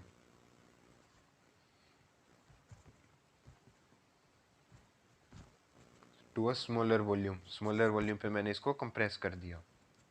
This will increase the number of gaseous particles per unit volume over the solution and also the rate at which gaseous particles are striking the surface of the solution to enter it. अब जैसे ली Chatelier's principal मैंने बताया था आपको, ठीक है, तो अब इसी का यहाँ पे यूज़ होने वाला है। अब देखो, जैसे कि यहाँ पे जितने अंदर जा रहे थे उतने ही बाहर आ रहे थे, लेकिन मैंने क्या कर दिया, अब मैंने इसके ऊपर वेट रख दिया, प्रेशर रख दिया। तो अब प्रेशर बढ़ाने के कारण इसके अंदर अब ज़्यादा जाने लग जाएंगे, ली शेटेलियर प्रिंसिपल के कारण। ठीक है, इसको आप और अच्छे से समझाऊं मैं आपको, तो समझो, जैसे अच्छे से एग्जांपल के साथ समझते हैं। मान लो एक प्रेशर है 10 टोर, ठीक है, ऐसी एग्जांपल ले लिया मैंने, हाइपोथेटिकल सिचुएशन है एक। 10 टोर पे मैं मानता हूं कि मेरे 10 गैस थी ना, 10 गैस के पार्टिकल थे, पी से पार्टिकल दिखाता हूं मैं। तो वो 10 में से 8 गैस के पार्टिकल मेरे डिसॉल्व हो जाते हैं, यानी मेरे सॉल्यूशन में मिल जाते हैं। 8 मेरा सॉल्यूशन बना देते हैं, 2 ऊपर ही रहते हैं। और अगर मेरा 20 टोर का प्रेशर होता है, तो अगर मेरे पास 10 गैस के पार्टिकल हैं, तो उनमें से, या मॉलिक्यूल है जो भी मान लो, उनमें से 9 मेरे जो कि हैं सॉल्यूशन में मिल जाते हैं। ठीक है, तो यानी अगर मेरे पास 10 था तो उसमें से 8 मिल जाते हैं। अगर 10 टोर का टेम्परेचर है, 20 टोर का टेम्परेचर है, तो 10 हो तो मेरे पास वो 9 मिल जाते हैं सॉल्यूशन के अंदर। अब क्या हुआ, अब मान लो प्रेशर मैं बढ़ाता जा रहा हूँ, ऊपर से मैं प्रेशर बढ़ाता जा रहा हूँ, तो प्रेशर बढ़ता जा रहा है, तो ऐसा तो रहेगा नहीं कि जितने इसमें थे 10 थे, मान लो 10 में से 8 हैं, तो 10 में से 8 तो रहेंगे ही नहीं ना भाई। अगर मैंने प्रेशर अब कुछ बढ़ा दिया तो ज़रूर कुछ अंदर जाएंगे। क्यों जाएंगे? क्योंकि वो ली शेटेलियर प्रिंसिपल के अकॉर्डिंग जाएंगे। कि अब ऐसा थोड़ी रहेगा होगा कि इस केस में ऐसा थोड़ी होगा कि 10 हैं तो सिर्फ 8 मोलिक्यूल ही अपने सॉल्यूशन के अंदर मिलेंगे। अगर ऐसा ही रहता, सेम की सेम सिचुएशन होती, तो ली शेटेलियर प्रिंसिपल काम ही नहीं करता। लेकिन ली शेटेलियर प्रिंसिपल अब ये कहेगा कि अगर अब 10 मोलिक्यूल अपने गैस के ऊपर है तो सिर्फ 8 ही नीचे नहीं होंगे। अब आपने प्रेशर अगर बढ़ा दिया है, प्रेशर बढ़ा दिया है, तो अब एक मोलिक्यूल और नीचे आएगा, और 10 के अब 9, 8 के अब 9 मोलिक्यूल हमारे सॉल्यूशन के अंदर मिल जाएंगे। ऐसा नहीं होगा कि 10 के 8 थे और प्रेशर बढ़ाया तो भी 10 के सिर्फ 8 ही अंदर जाएंगे, अब ज़्यादा अंदर जाएंगे। क्योंकि यही ली शेटेलियर प्रिंसिपल कहता है कि अगर आप कोई बाहर बाहर से कोई चेंज करोगे तो इक्विलिब्रियम अपने आप को दोबारा से एक नई कंडीशन में सेट करेगा।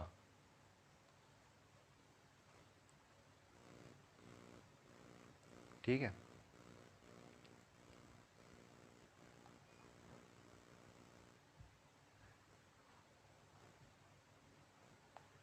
तो यहाँ से होगा, हाँ, this will increase number of gaseous particle per unit volume.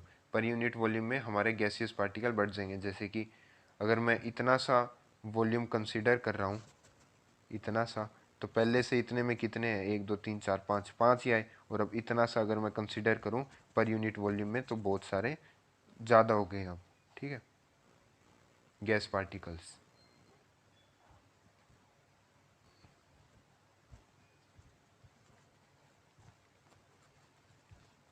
ठीक है, this will increase gaseous particle per unit volume, और अपना ज़्यादा अंदर गैसियस मॉलिक्यूल अपने सरफेस को स्ट्राइक करेंगे और सॉल्यूशन के अंदर घुस जाएंगे। The solubility of gas will increase, अपनी गैस की सोल्युबिलिटी बढ़ जाएगी, until a new equilibrium is reached. मैंने कहा था कि अब नया इक्विलिब्रियम आएगा, क्योंकि हमने बाहर की कंडीशन चेंज कर दी है, हमने प्रेशर बढ़ा दिया है, तो अब ली शेटेलियर प्रिंसिपल अप्लाई होगा और एक अब नया इक्विलिब्रियम आएगा, is reached, resulting in an increase in the pressure of a gas above the solution and thus solubility increase। यानी प्रेशर मैंने बढ़ाया तो उससे अब नया इक्विलिब्रियम अपना आएगा और सोल्युबिलिटी अपनी बढ़ जाएगी।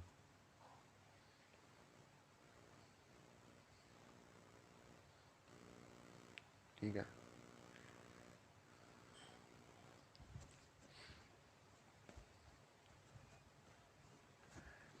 Henry was the first to give, इसमें नहीं, अपन इसमें लिखेंगे, Henry was the first to give a quantitative relation between the pressure and solubility of a gas in the solvent which is known as Henry's law। यानी कि Henry एक scientist थे, उन्होंने ही सबसे पहले क्वांटिटेटिव रिलेशन दिया, यानी कि हमें बताया कि प्रेशर और सोल्यूबिलिटी का क्या रिलेशन है एक दूसरे के साथ, कि जैसे मैं प्रेशर बढ़ा रहा हूँ तो सोल्यूबिलिटी बढ़ रही है। तो ये हमें हेनरी ने बताया अपने एक लॉ के थ्रू, उस लॉ को कहते हैं हम हेनरीज लॉ। तो वो लॉ क्या कहता है? The law states that at a constant temperature, देखो टेम्परेचर को चेंज नहीं करा, क्योंकि अगर एक साथ मैं कई चीज़ें चेंज करूँगा तो इफेक्ट पड़ना मुश्किल हो जाएगा। तो अभी मैं कांस्टेंट टेम्परेचर पे बात कर रहा हूँ। The solubility of a gas in the liquid is directly proportional to the partial pressure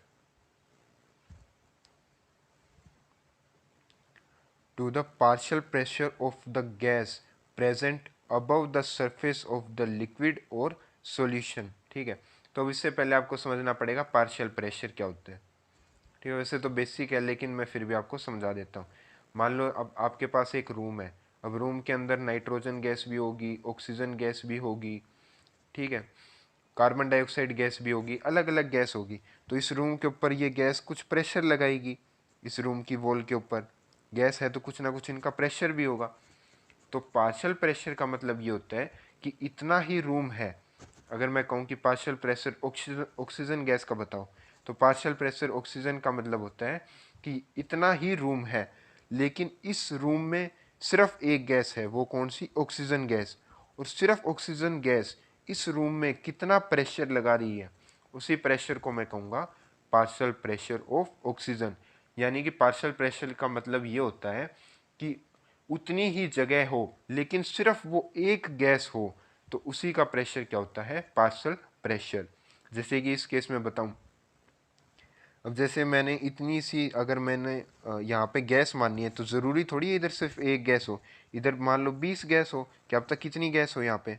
तो इसलिए मैं जिस गैस का इफेक्ट पड़ना चाहता हूँ, यानी जो गैस मैं इसमें मिला रहा हूँ अपनी, तो मैं उस गैस का इफेक्ट पड़ूंगा, तो उस गैस का मैं ऊपर सिर्फ उस गैस का प्रेशर कंसिडर करूँगा। मैं मानूंगा सिर्फ इतनी सी जगह में मेरी सिर्फ वो एक ही गैस है, और इसी को मैं पार्शियल प्रेशर कहता हूँ, और गैस का इफेक्ट मुझे कंसिडर नहीं करना। ठीक है, तो इसलिए पार्शियल प्रेशर एक टर्म को इंट्रोड्यूस किया जाता है, यानी सिर्फ मैं एक गैस के बारे में ही समझना चाहता हूँ, उसी का इफेक्ट समझना चाहता हूँ, उसी की सोल्यूबिलिटी समझना चाहता हूँ मेरे सॉल्यूशन के अंदर।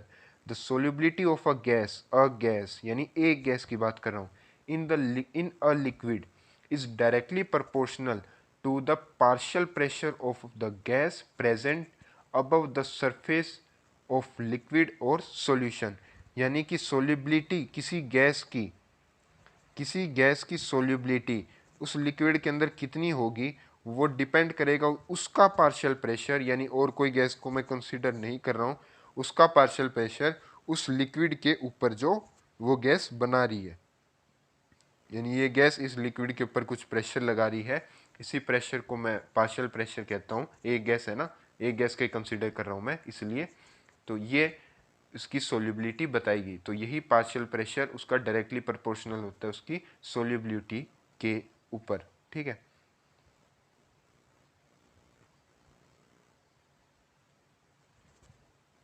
इसी चीज़ पे डाल्टन ने भी काम किया, कंटेम्प्रेरी ऑफ हेनरी, यानी कि हेनरी से अलग थे, मतलब हेनरी डाल्टन को नहीं जानते थे, डाल्टन हेनरी को नहीं जानते थे, मतलब इन्होंने इंडिविजुअली काम नहीं किया है, एक साथ काम नहीं किया। Also concluded independently that solubility of a gas in a liquid solution is the function of partial pressure of the gas। तो इन्होंने भी यही कंक्लूड किया कि किसी भी गैस की सोल्यूबिलिटी है वो डिपेंड करती है पार्शियल प्रेशर उस गैस का, उस गैस के ऊपर।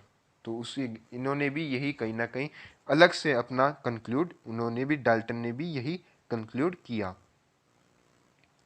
ठीक है, यहाँ पे ही आएगा, हाँ इधर से आएगा।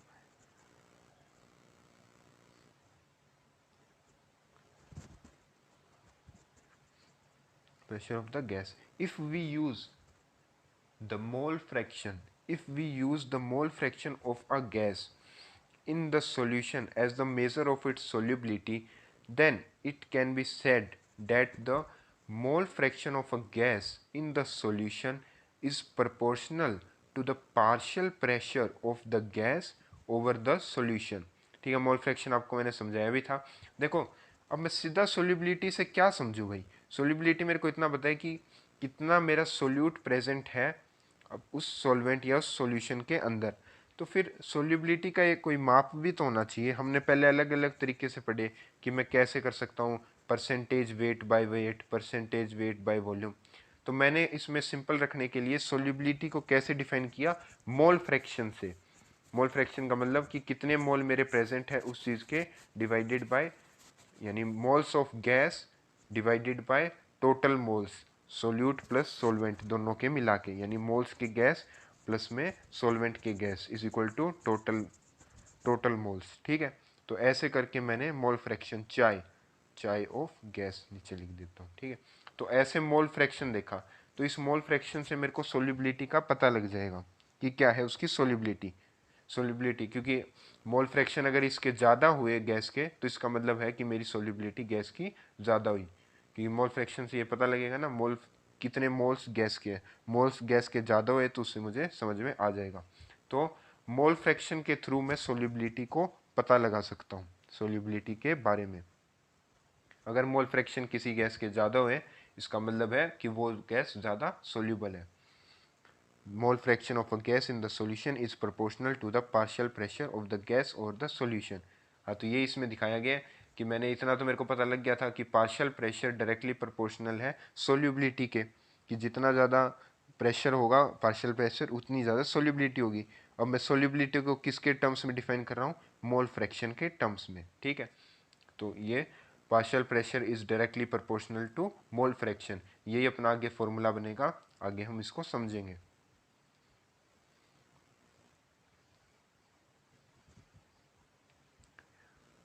The most commonly used form of Henry's law state that the, ठीक है, सबसे ज़्यादा हम यूज़ करते हैं हेनरी के लॉ को, तो वो कैसे स्टेट यानी वो क्या दिखाता है अपने को, क्या बताता है, the partial pressure of gas in the vapour phase is proportional to the mole fraction of the gas in the solution. अब इसको अच्छे से समझना क्या कह रहे हैं। अब आपके सामने इतना तो क्लियर हो चुका है कि प्रेशर वाला partial pressure directly proportional to mole fraction. ठीक है, अब पार्शियल प्रेशर किसका प्रेशर, इसके अंदर का प्रेशर या बाहर का प्रेशर। तो पार्शियल प्रेशर हम कंसिडर करते हैं बाहर का, जो बाहर वाली गैस हमारे इसके अंदर सॉल्यूशन के ऊपर लगा रही है। तो इस पार्शियल प्रेशर कौन सा है, ये बाहर वाला, जो अपना एक गैस है ना, वेपर कह लो गैस कह लो, ये जो अपने सॉल्यूशन के ऊपर लगा रही है। वो जो मोल फ्रैक्शन है, मोल फ्रैक्शन किसका, अरे मोल फ्रैक्शन अपने सॉल्यूशन का, कि सॉल्यूशन के अंदर अपना कितना मोल डिसॉल्व हो गया, यानी अपनी सोल्यूबिलिटी किसके अंदर पता लगानी है, अपने को सॉल्यूशन में पता लगानी है कि अपना कितनी गैस डिसॉल्व होगी सॉल्यूशन के अंदर। तो मोल फ्रैक्शन या फिर आप सोल्यूबिलिटी जिससे पता कर रहे थे, सोल्यूबिलिटी के लिए हमने मोल फ्रैक्शन कंसीडर किया, तो मोल फ्रैक्शन किसका होगा, सॉल्यूशन का होगा। तो अब आपको ये भी अच्छे से समझ आ गया होगा कि मैंने कहा partial pressure is directly proportional to mole fraction, यानी कि पार्शियल प्रेशर अब जो मैं बोलूँगा वो अपना ऊपर गैस का होगा कि गैस कितना पार्शियल प्रेशर लगा रही है, और जो मोल फ्रैक्शन होगा वो किसका होगा, सॉल्यूशन के अंदर जो अपनी गैस कितनी गैस अपनी डिसॉल्व होगी, उससे अपने को अपनी सोल्यूबिलिटी पता लग जाएगी।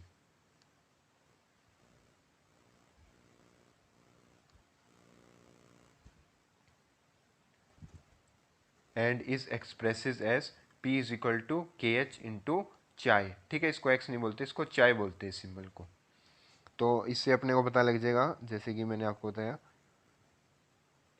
Partial pressure is directly proportional to mole fraction, partial pressure gas का जो हवा में थी अपनी, और मोल फ्रैक्शन जो सॉल्यूशन के अंदर अपनी गैस कितनी डिसॉल्व होगी है। ठीक है, ऑफ गैस।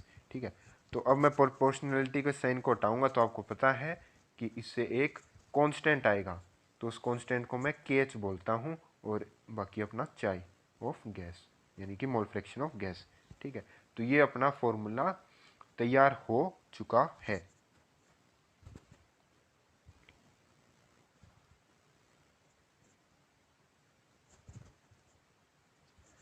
हेयर के एच यानी कि के एच जो अपना कांस्टेंट है is the Henrys law constant, इसका नाम हमने क्या दे दिया कि हेनरी ने इतना सब कुछ बताया तो Henry's law constant. If we draw the graph between the partial pressure of the gas versus mole fraction of gas in solution then we should get a plot of a type as shown in figure 1.2। तो 1.2 पे अपने को एक graph दे रखा है, इसी को अपने को समझना है। तो इस ग्राफ के अंदर अपने को क्या दे रखा है, पार्शियल प्रेशर ऑफ HCl यानी कि HCl गैस टोर होती है अपने प्रेशर की यूनिट, ठीक है। जैसे कि अपने फोर्स की यूनिट न्यूटन होती है ना कि 5 न्यूटन का फोर्स, वैसे ही प्रेशर की यूनिट टोर होती है। ATM भी यूज़ होती है, टोर भी यूज़ होती है, ठीक है। तो यहाँ पे हम पार्शियल प्रेशर ऑफ HCl यानी कि जो अपने हवा में हम जिसकी बात कर रहे हैं ना, जो प्रेशर अपना सॉल्यूशन के ऊपर लगने वाला है, तो उस पार्शियल प्रेशर की बात कर रहे हैं हम। और नीचे क्या है, मोल fraction of HCl in its solution in cyclohexane. तो यानी साइक्लोहेक्सेन के अंदर अपना हमने HCl को जितना थोड़ा बहुत डिजोल्व हो रखा है तो उसका मोल फ्रैक्शन सॉल्यूशन का, और हवा में जो अपना पार्शियल प्रेशर HCl गैस का, ठीक है। और ये हम प्रेशर के साथ हम इसको अच्छे से इसलिए समझ सकते हैं क्योंकि HCl देखो, HCl अपना है पोलर, क्योंकि इसके अंदर चार्जेस डेवलप हो जाते हैं ना, H पे डेल्टा पॉजिटिव और Cl पे डेल्टा नेगेटिव। और जो अपना साइक्लोहेक्सेन है ये होता है अपना नॉन पोलर, ठीक है, ये कार्बन वाले होते हैं, तो ये इसके नॉन पोलर होता है। ये ऑर्गेनिक के अंदर आप और भी अच्छे से समझ जाओगे ये सब कुछ। तो पोलर के अंदर नॉन पोलर आपको पता है इतनी आसानी से डिसॉल्व नहीं होता। तो इससे हम प्रेशर का इफेक्ट अच्छे से समझ पाएंगे कि जैसे जैसे मैं प्रेशर बढ़ाता जाऊंगा तो ये धीरे धीरे डिसॉल्व होना शुरू हो जाएगा। तो आप देख भी लो इस ग्राफ के अंदर हम अच्छे से समझ भी पा रहे हैं इस चीज़ को। कैसे समझ रहे हैं कि जैसे जैसे मैं प्रेशर बढ़ाता जा रहा हूँ, प्रेशर मैंने 500 किया, 1000 की तरफ, 1000 टोर की तरफ लेता गया, तो मोल फ्रैक्शन भी बढ़ता जा रहा है कि पहले 0 था, फिर धीरे धीरे डिजोल्व होके 0.010 और भी धीरे धीरे जाके 0.020। यानी जैसे जैसे प्रेशर बढ़ता जा रहा है, जैसे जैसे प्रेशर 500 हुआ तो इतना डिसॉल्व हुआ, 1000 हुआ तो इतना हुआ, तो ऐसे ऐसे मेरा बढ़ता जा रहा है। प्रेशर बढ़ा तो मेरा मोल फ्रैक्शन बढ़ गया, ऊपर से प्रेशर बढ़ाता गया मैं गैस का, तो वो अंदर अच्छे से मोल फ्रैक्शन उसका बढ़ने लग गया क्योंकि अंदर अपनी गैस डिसॉल्व होने लगी साइक्लोहेक्सेन के अंदर। तो यही दिखा रखा है। क्या है ये, experimental results for the solubility of HCl gas in cyclohexane at 293 kelvin. तो हमने एक फिक्स टेम्परेचर, क्योंकि टेम्परेचर के साथ अभी हम खेल ही नहीं रहे, हम तो प्रेशर के साथ खेल रहे हैं, टेम्परेचर के साथ हम आगे बात करेंगे। The slope of the line is the Henrys law constant के एच। जो अपनी लाइन का स्लोप है, स्लोप कह लो या टेन थीटा कह लो, ये वाला अपने को क्या बताता है, के एच, यानी कि हेनरी लॉ कांस्टेंट के एच, ये वाला बताता है जो अपना के एच है ना। वो आपको इसके अंदर वैसे भी समझ आ जाएगा अगर मैं आपको समझाना चाहूँ। देखो पार्शियल प्रेशर है, प्रेशर अपना कौन सी वाली साइड में है, वाई, ठीक है। अरे वाई एक्सिस होती है ना भाई, ये एक्स एक्सिस होती है, तो Y is equal to M X plus C. Straight line का यही होता है ना, स्ट्रेट लाइन को मैं ऐसे ही दिखाता हूँ, Y is equal to M X plus C. Y पे मेरा क्या है, वाई पे मेरा प्रेशर है, तो वाई पे मैंने प्रेशर रख दिया। एम क्या होता है, स्लोप होता है, एम की जगह के एच रख दो। और एक्स अपना जो चाय है मोल फ्रैक्शन वो है ही, और सी होता है इंटरसेप्ट, तो इंटरसेप्ट वाई इंटरसेप्ट होता है, तो सी की वैल्यू यहाँ पे 0 है। मैं इसको ऐसे भी लिख सकता हूँ ना, P is equal to K H चाय प्लस 0। तो पी हो गया, प्रेशर हो गया मेरा वाई एक्सिस पे, तो ये रहा पार्शियल प्रेशर वाई एक्सिस पे। जो चाय हो गया मेरा एक्स एक्सिस पे, ये चाय हो गया मेरा एक्स एक्सिस पे। और जो के एच है, एम को मैं कंपेयर कर सकता हूँ के एच से, तो एम क्या होता है, स्लोप होता है, और वो के एच निकल जाएगा, तो इसी के कारण हमने ऐसे कह दिया। और सी वाई इंटरसेप्ट 0 है, तो देख लो आप 0 से शुरू हुआ, ये ऊपर नीचे से थोड़ी शुरू हुआ, यहाँ से शुरू थोड़ी हुआ, यहाँ से शुरू थोड़ी हुआ, बिल्कुल ज़ीरो से शुरू हुआ क्योंकि वाई इंटरसेप्ट इसका ज़ीरो है। ये सब वैसे फिजिक्स का है, लेकिन फिर भी मैं थोड़ा आपको अच्छे से समझा रहा हूँ ताकि कहीं भी आपको प्रॉब्लम ना आए, ज़रा सी भी। ठीक है, तो ये भी हो गया। The slope of the line, the slope of the line is the Henrys law constant. तो यही स्लोप आपको हेनरी लॉ कांस्टेंट बताएगा। तो ये सब क्वेश्चन बन जाएंगे। ठीक है, एनसीईआरटी में काफ़ी डिटेल दे रखी है। यहाँ पे बच्चे कई फंस जाते हैं, अच्छे अच्छे बच्चे भी फंस जाते हैं, लेकिन आपको बिल्कुल अच्छे से सब समझ में आ रहा होगा, मुझे उम्मीद है। तो फिर हम इधर से आगे बढ़ते हैं। कहाँ पहुँच गए थे? Here case is the law constant. हाँ, इसको हमने ड्रॉ करके देख लिया, हमारे फिगर को भी देख लिया हमने। डिफरेंट गैसेज हैव डिफरेंट के H values eight the same temperature. ठीक है, अब जो ये के एच वैल्यू है इस कांस्टेंट की, तो अब दो चीज़ें पे ये हम डिपेंडेंसी देखने वाले हैं, के एच की नेचर पे और टेम्परेचर पे। यानी जो ये अपना के एच है, हेनरीज लॉ कांस्टेंट, ये दो चीज़ों पे डिपेंड करता है। एक तो गैस के नेचर पे, यानी मैंने एक टेम्परेचर फिक्स कर लिया, मान लो 27 डिग्री सेल्सियस मैंने एक टेम्परेचर फिक्स कर लिया, तो इस पर नाइट्रोजन गैस, ऑक्सीजन गैस, हर एक अलग अलग गैस का के एच की वैल्यू अलग अलग होगी। इसका ये मतलब है कि किसी एक फिक्स टेम्परेचर के ऊपर अलग अलग जो गैस होती है, यानी अलग अलग गैस मतलब अलग अलग नेचर की गैस, जैसे कि नाइट्रोजन, ऑक्सीजन, तो उनकी के एच की वैल्यू अलग अलग होगी। हीलियम की अलग होगी, अलग अलग की अलग अलग। और टेम्परेचर का मैं आपको आगे समझाऊंगा। एक बार तो एनसीईआरटी ने जिसका दिया है उसका पढ़ते हैं। ठीक है, तो डिफरेंट गैसेज हैव डिफरेंट के H values eight the same temperature. एक टेम्परेचर पे अलग अलग गैस की अलग अलग पे होगी। इसका मतलब क्या है? दिस सजेस्ट डैट के H is the function of nature of the gas. यानी कि के एच डिपेंड करता है नेचर ऑफ द गैस, कि गैस कौन सी है, नोबल गैस है और कोई गैस है, तो अलग अलग गैस के लिए के एच की वैल्यू अलग अलग होगी, सेम टेम्परेचर पे भी। It is obvious from equation 1.11 that higher the value of KH at the given pressure, the lower is the solubility of the gas in the liquid. इसको समझेंगे हम। देखो ये 1.11 ये वाली इसकी बात कर रहे हैं हम, इसको समझेंगे। देखो, अगर KH की वैल्यू ज़्यादा हुई, प्रेशर को हम एक जैसा प्रेशर मान के चल रहे हैं, जैसे कि मैं आपको समझाता हूँ। मान लो प्रेशर है मेरा 80 टोर। ठीक है, अब एक तरफ, ठीक है, 80 टोर का प्रेशर है, एक तरफ मैं कहूँ कि के एच की वैल्यू है मेरे पास 40।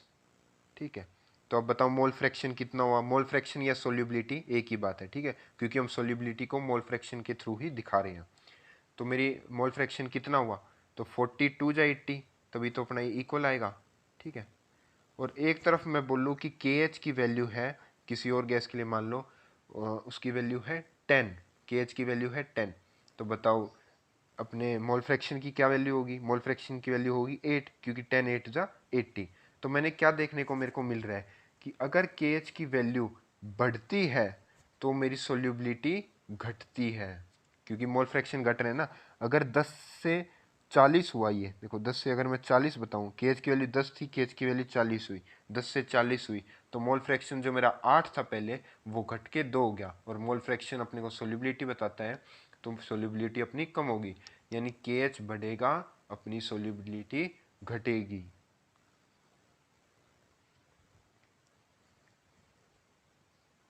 ठीक है, तो ये समझा रहा था मैं।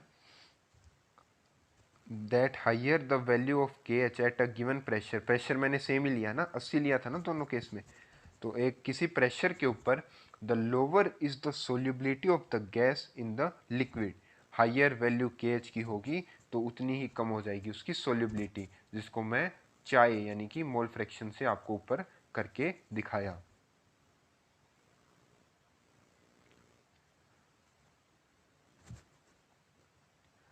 It can be seen from table 1.2 that KH values for both N2 and O2 increase with increase of temperature, indicating that the solubility of gases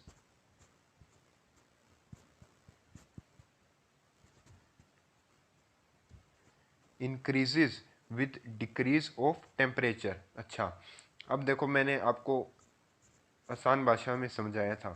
क्या समझाया था मैंने आपको बताया था कि जो के एच है वो दो चीज़ों पे डिपेंड करता है। पहला तो नेचर पे, क्योंकि मैंने देखा कि अगर मैं सेम टेम्परेचर भी लेके चल रहा हूँ तो अलग अलग गैस की वैल्यू, अलग अलग गैस के लिए के एच की वैल्यू अलग अलग होनी थी, अलग अलग आई थी। ठीक है, वो आगे मैं टेबल में भी दिखा दूंगा अलग अलग आई हुई।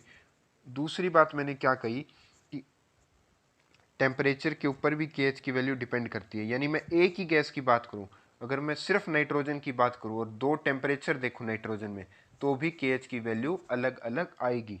तो मैं नेचर और टेम्परेचर दोनों को आपको एग्जाम्पल के साथ दिखाता हूं। ठीक है, अब देखो पहले मैं नेचर दिखा रहा हूं। नाइट्रोजन 293 केल्विन पे है, ऑक्सीजन 293 केल्विन पे है, यानी कि टेम्परेचर दोनों का सेम है। और अब गैस और इनका के एच की वैल्यू देखते हैं। 76 है इसकी और इसकी है 34.86, उसकी 76.48। इससे हमने क्या समझा कि नेचर पे डिपेंड करती है के एच की वैल्यू। अच्छा ठीक है, नेचर वाली समझ आ गई भाई। दूसरी वाली बता दे। दूसरा क्या था? टेम्परेचर था ना। टेम्परेचर दिखा देता हूँ मैं।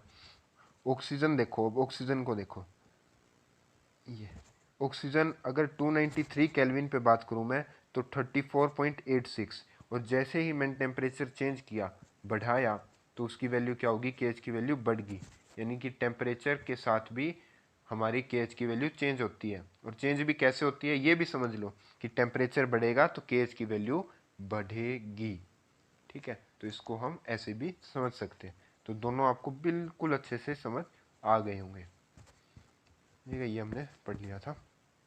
तो ऐसे ही अलग अलग की यहाँ पे एनसीईआरटी ने टेबल दे रखी है, इसके अंदर अलग अलग टेम्परेचर पे के एच की वैल्यू अलग अलग अपने मोलिक्यूल वगैरह कंपाउंड की दे रखी है।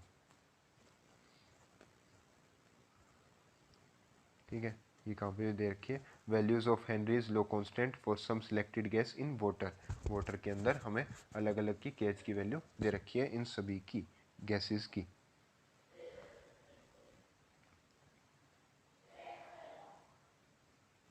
ठीक है, increases with decrease in temperature. ये ऊपर से पढ़ के आते हैं इसको कि कौन सा वाला है। सोलिबिलिटी ऑफ द गैसेस,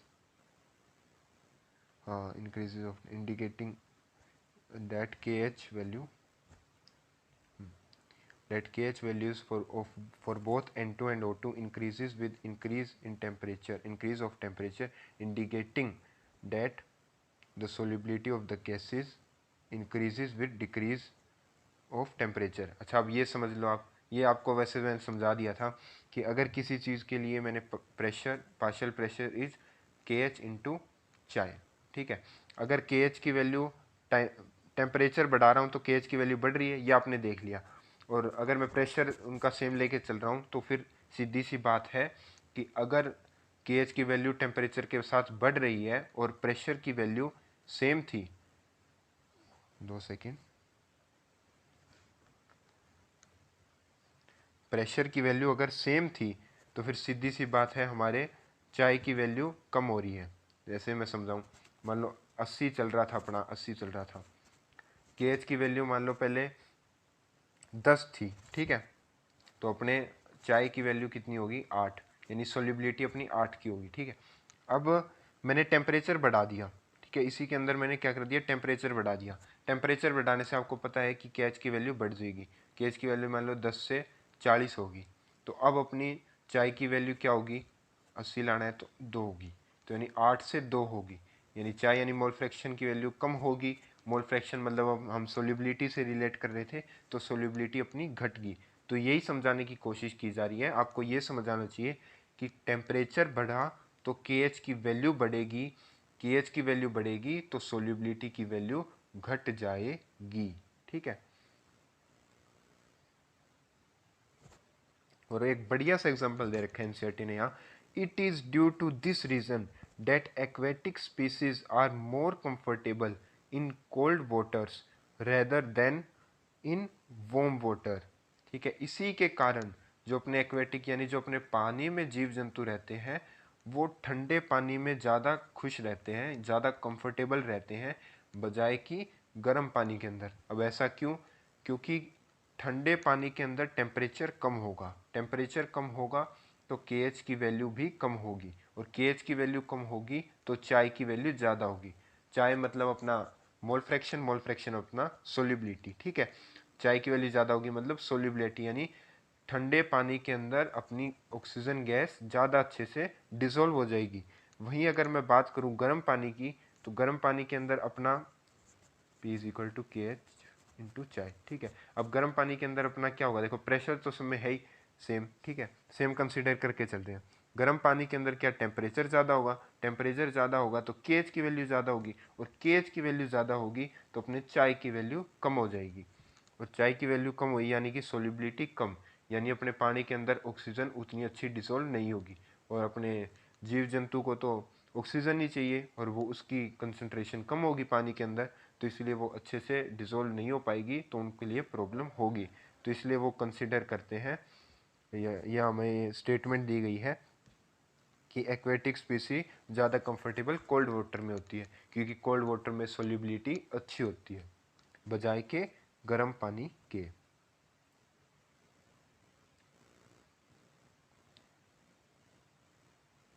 ठीक है, तो हमने ये अच्छे से समझा। अब कुछ और बढ़िया एग्जांपल के साथ और मज़ेदार चीज़ें हम समझेंगे, मतलब जो समझा है ना उसी की अब एप्लीकेशंस है। पहले अच्छे से हमने समझा, अब इसकी एप्लीकेशन देखेंगे। Henry's law finds several applications in industry and explains some biological phenomena, notable among these are. तो इसमें से हमने हेनरीज लॉ के कारण हमने काफ़ी कुछ सीखा। हेनरी लॉ अपना ये है ना, partial pressure is Henrys law constant into चाय, ठीक है। अब हम इसकी एप्लीकेशंस देखने वाले हैं अलग अलग इंडस्ट्री के बारे में, और बायोलॉजिकल फिनोमिना में भी, बायोलॉजी में भी कैसे काम करती है ये हम सब समझेंगे। पहली एप्लीकेशन देखते हैं। To increase the solubility of carbon dioxide in soft drinks and soda water, the bottle is sealed under high pressure, ठीक है।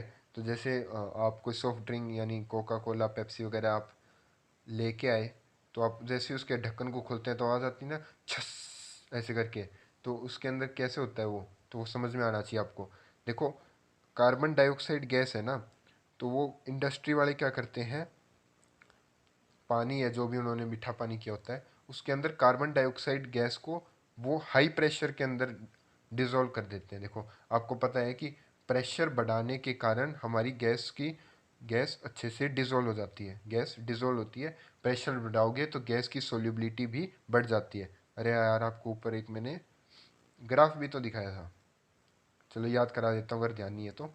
जैसे कि मैंने प्रेशर यहाँ पे, प्रेशर जैसे कि मैंने यहाँ से यहाँ बढ़ाया, तो अपनी गैस की डिज़ोल्व ज़्यादा, अपनी गैस पहले से अब ज़्यादा डिज़ोल्व होगी, है ना, प्रेशर बढ़ाने के कारण। तो इसी से हमने देखा। तो ये बड़ी बड़ी ये कंपनी वाले भी ऐसे ही करते हैं, वो बोतल को पूरा प्रेशर के साथ इसके अंदर कार्बन डाइऑक्साइड को, अब वो मीठा किया हुआ जो भी उन्होंने पानी अपना बनाया होता है केमिकल के साथ, उसके अंदर कार्बन डाइऑक्साइड भर देते हैं। और जैसे ही फिर वो हम ढक्कन खोलते हैं, ढक्कन खोलते ही वहाँ से प्रेशर रिलीज होता है, और जैसे ही आपको पता है प्रेशर कम होगा तो सोल्यूबिलिटी भी कम हो जाएगी। जैसे प्रेशर बढ़ता है तो सोल्यूबिलिटी बढ़ती है, जैसे प्रेशर कम होता है तो सोल्यूबिलिटी भी कम होती है। तो वैसे ही अपनी जो गैस इसके अंदर मिली हुई थी पानी के अंदर, तो उसकी अब सोल्यूबिलिटी कम हो जाएगी, तो गैस यहाँ से बाहर निकलना शुरू हो जाएगी। तो उसी की आपको अजीब सी छस सी आवाज़ आती है और गैस बाहर निकलती है, ठीक है। तो इसके इस सिद्धांत पे ये काम करता है कि प्रेशर डायरेक्टली अपने प्रोपोर्शनल है सोल्यूबिलिटी के, जितना ज़्यादा प्रेशर होगा उतनी ज़्यादा अपना सोल्यूबल होगी कोई भी गैस। अगला देखते हैं, हम अगली एप्लीकेशन देखते हैं। Scuba divers must cope with high concentration of dissolved gases while breathing air at high pressure under water, ठीक है। तो आप समझो, अगर आप धरती पे खड़े हो तो आपके ऊपर कम प्रेशर है, लेकिन अगर आप पानी की गहराई में जाओ, खासकर स्कूबा डाइवर तो बहुत गहराई में जाते हैं, डाइवर स्कूबा डाइवर्स, तो पानी का भी प्रेशर लगता है हमारे ऊपर, तो वहाँ पे काफ़ी ज़्यादा प्रेशर हो जाता है। और आपको प्रेशर से समझ आ गया होगा कि अगर प्रेशर बढ़ेगा तो सोल्यूबिलिटी भी बढ़ेगी। यानी कि अब जो गैस जो बाहर हमारे आमतौर पे जो नाइट्रोजन वगैरह हमारे ब्लड में डिज़ोल्व नहीं होती थी, वो ज़्यादा प्रेशर होने के कारण नाइट्रोजन भी हमारे ब्लड के अंदर डिज़ोल्व होने लग जाएगी। तो स्कूबा डाइवर्स अपने साथ एक वो लेके चलते हैं, सिलेंडर टाइप से होता है उनके पास छोटा सा, उसके अंदर अलग अलग गैसेस मिक्स होती है, नाइट्रोजन वगैरह। पहले तो आपका ये भी क्वेश्चन हो जाएगा कि भाई नाइट्रोजन डालती क्यों है, सिर्फ अगर डालनी है अपने को तो ऑक्सीजन ऑक्सीजन डाल लो सिलेंडर के अंदर। तो ये गलत है। मतलब अगर सिर्फ ऑक्सीजन रखोगे तो वो हमारे लिए काफ़ी हानिकारक है। इवन अगर आप सिर्फ ऑक्सीजन रखोगे तो उससे इंसान की डेथ भी हो सकती है। इवन दो हमारे लिए वो इतनी एसेंशियल है, लेकिन वो आपने सुना है ना कि किसी चीज़ की अति हो जाना हमारे लिए काफ़ी घातक साबित हो सकती है। तो इसलिए सिर्फ ऑक्सीजन भी आप नहीं लेके जा सकते, प्योर ऑक्सीजन। हमारा जैसे आम एनवायरनमेंट होता है जिसमें ऑक्सीजन होती है, नाइट्रोजन होती है, कार्बन डाइऑक्साइड होती है, तो वैसे ही हमें उसके अंदर भी करना पड़ता है। तो अब हम आप मोटा मोटा समझ गए कि अगर हम स्कूबा डाइवर्स होते हैं, अगर वो पानी के अंदर जाएंगे तो वहाँ पे उनके ऊपर प्रेशर ज़्यादा पड़ेगा। अब ज़्यादा प्रेशर पड़ने के कारण उनके अंदर नाइट्रोजन, ब्लड, उनके खून के अंदर नाइट्रोजन भी क्या होने लग जाएगी, डिसॉल्व होने लग जाएगी, यानी नाइट्रोजन भी मिलने लग जाएगी। क्यों मिलने लग जाएगी? आमतौर पे नहीं मिलती। क्यों नहीं मिलती? प्रेशर नहीं होता इतना। लेकिन पानी के नीचे इतना प्रेशर है उधर, तो वहाँ पे नाइट्रोजन भी अब हमारे बॉडी के अंदर डिसॉल्व होने लग जाएगी, हमारे ब्लड के अंदर। अब क्या दिक्कत है, अंदर तो होगी डिसॉल्व। अब स्कूबा डाइवर है तो भाई वो अंदर ही थोड़ी रहेगा, कभी ना कभी तो बाहर आएगा वो जैसे ही बाहर आएगा, अब जैसे ही बाहर आएगा तो प्रेशर कम हो गया उसके ऊपर। अब प्रेशर जैसे ही कम हुआ तो क्या होगा, जो वो गैस नाइट्रोजन डिसॉल्व हुई थी वो अब बाहर निकलने लग जाएगी। तो अब जो वो गैस डिसॉल्व हुई थी वो बाहर निकलने लग जाएगी। ये कुछ कुछ वैसी है जैसे कि अपना आप जैसे ढक्कन खोलते हो ना, पेप्सी कोका कोला वगैरह का, तो वो जैसे वो गैस बाहर नहीं आती उसके अंदर बबल बबल से, पानी के अंदर वो पेप्सी के अंदर बबल बबल से फूल जाते हैं, आवाज़ आती है और वो गैस बाहर आती है। तो इंसान भी उस बोतल की तरह ही बन जाता है, मतलब उसके अंदर से भी नाइट्रोजन गैस बाहर आने लगती है। तो भाई वो बहुत पेनफुल होता है, मतलब क्योंकि इंसान की खून के अंदर होता है ना वो, तो खून के अंदर बबल बनने लग जाते हैं जिसके कारण अपना खून ट्रेवल नहीं कर पाता अच्छी तरह। एक तरह से आप समझ लो ब्लॉकेज होने लग जाती है हमारे खून के अंदर, क्योंकि वो नाइट्रोजन बाहर निकल रही होती है, प्रेशर कम हो गया ना ऊपर आने पे। तो इसके कारण फिर बीमारी आगे बेंड के बारे में भी हम पढ़ेंगे, BEND नाम की बीमारी, बेंड्स कह के करते हैं, और बहुत पेनफुल होता है उस स्कूबा डाइवर्स के लिए। और उसका सॉल्यूशन भी निकाला गया है, उसको भी हम समझेंगे।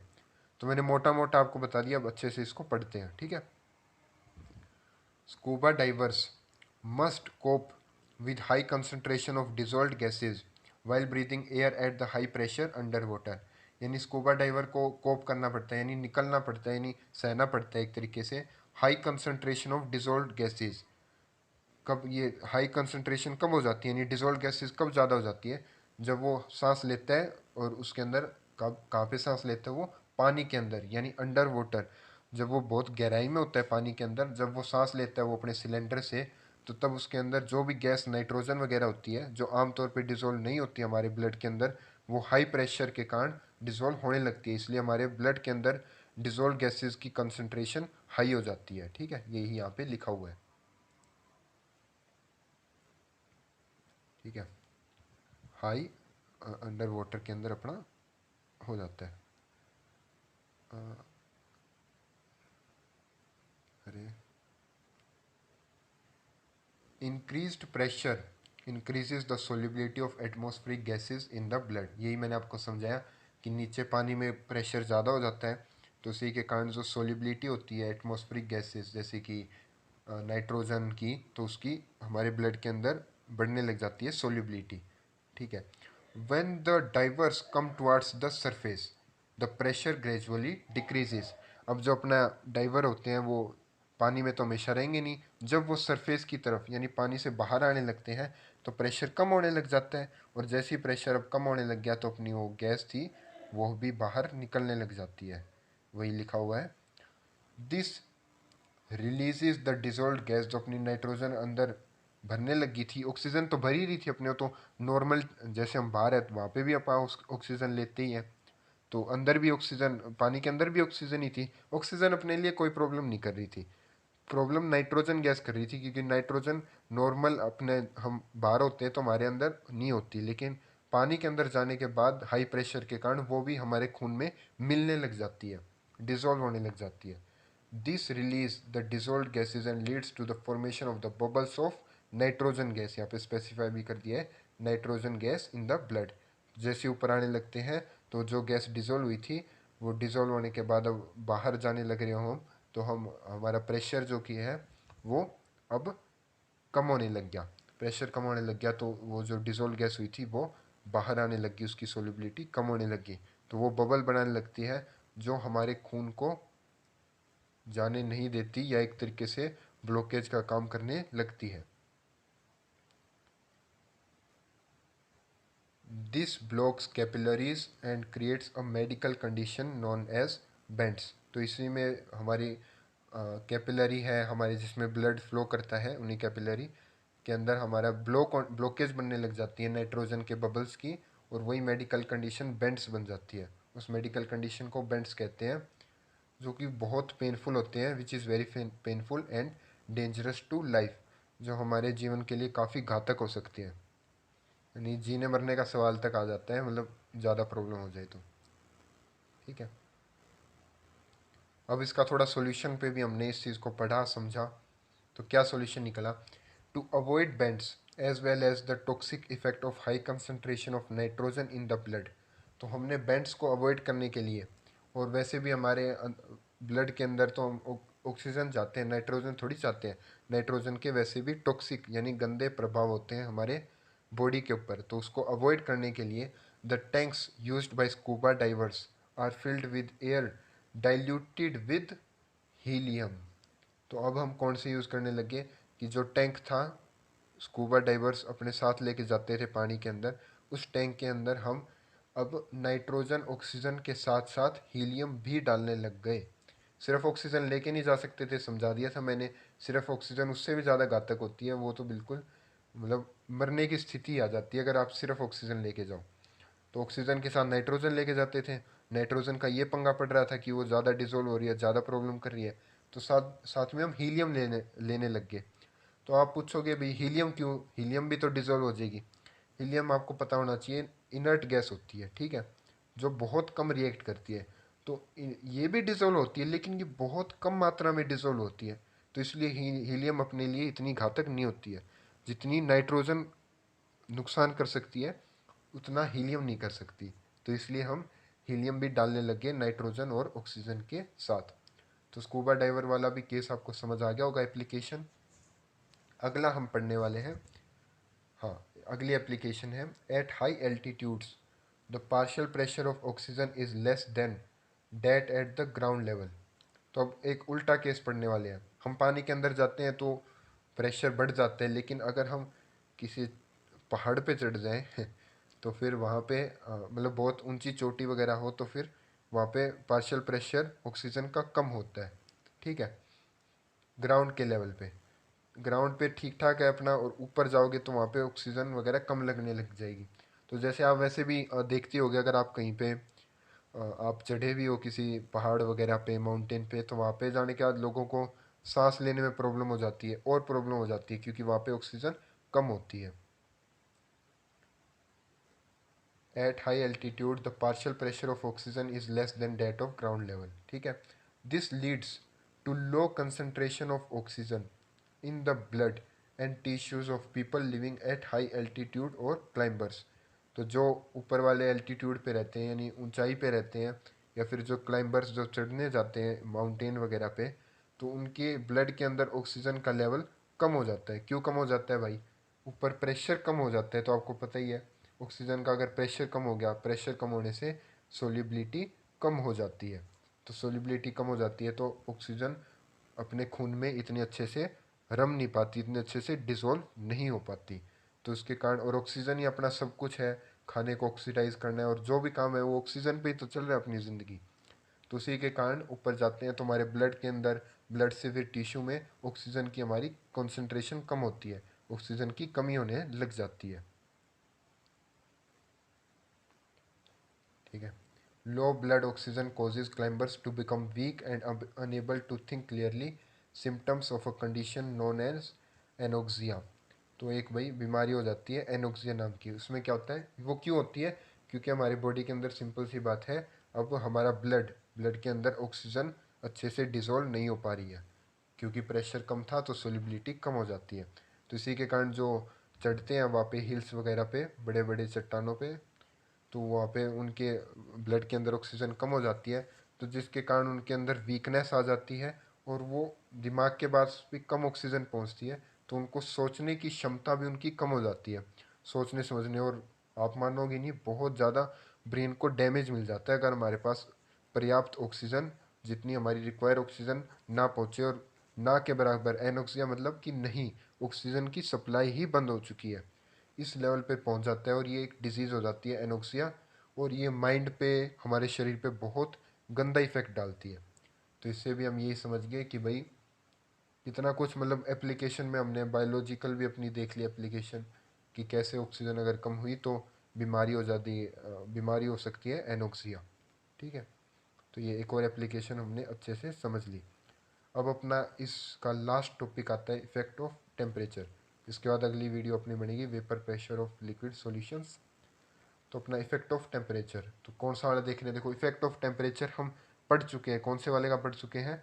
सॉलिड इन लिक्विड के अंदर। ठीक है, अब हम इफेक्ट ऑफ टेम्परेचर किसका पढ़ने वाले हैं? गैस इन लिक्विड का। ठीक है, ये अब हम पढ़ने वाले हैं, ये हम ऊपर पढ़ चुके हैं। Solubility of gases in liquid decreases with rise in temperature. इसका बिल्कुल सिंपल सही है, इसमें कोई दो केस नहीं बनते। ऊपर वाले में तो हमने दो केस पढ़े थे, जब मैंने सॉलिड को लिक्विड के अंदर मिलाया था तो दो केस पढ़े थे, याद है? एक्सोथर्मिक था, एंडोथर्मिक था। एंडोथर्मिक के अंदर हीट की रिक्वायरमेंट होती है, हीट अगर आप दोगे तो सोलिबिलिटी बढ़ जाएगी। एक्सोथर्मिक में हीट निकलती है, जो ऑलरेडी सॉल्यूशन हीट निकालना चाहता है, अगर आप उसको हीट दोगे तो फिर वो बर्दाश्त नहीं करेगा, तो सोलिबिलिटी कम हो जाएगी। ये सॉलिड इन गैस वाले के अंदर, सॉलिड इन लिक्विड वाले के अंदर हमने पढ़ा था। इस वाले के अंदर, गैस इन लिक्विड के अंदर, बिल्कुल सिंपल सा अपना सिस्टम चलने वाला है। इसके अंदर क्या है, बिल्कुल सिंपल सा है कि सोलिबिलिटी घटेगी जब मैं टेम्परेचर को बढ़ाऊंगा। ऐसा क्यों होता है? When dissolved the gas molecule are present in liquid phase and the process of dissolution can be considered similar to condensation and the heat is evolved in this process। ठीक है, अब डिसोल्यूशन आप समझो, जैसे ही मैं गैस को liquid के अंदर मिलाऊंगा तो वो मिलनी शुरू हो जाएगी, इसको मैं डिसोल्यूशन कहता हूँ। कंडेंसेशन वही होता है कि जैसे अपना पानी भाप बनता है, तो जो भाप बना हुआ वापस पानी बनता है, तो जैसे पानी का भाप बनना, इवापोरेशन कहते हैं उस प्रोसेस को हम। वैसे ही भाप का जब वापस पानी बनता है तो उसको हम कंडेंसेशन कहते हैं। तो इन दोनों प्रोसेस में, कंडेंसेशन के अंदर और डिसोल्यूशन के अंदर, इवापोरेशन तो मैंने ऐसे ही बता दिया आपको, ठीक है, इसको समझा देता हूँ अच्छे से। तो अपना कंडेंसेशन के अंदर, यानी कि जब भाप पानी बनता है तो बहुत सारी हीट रिलीज होती है, यानी कि ये एक्सोथर्मिक प्रोसेस है।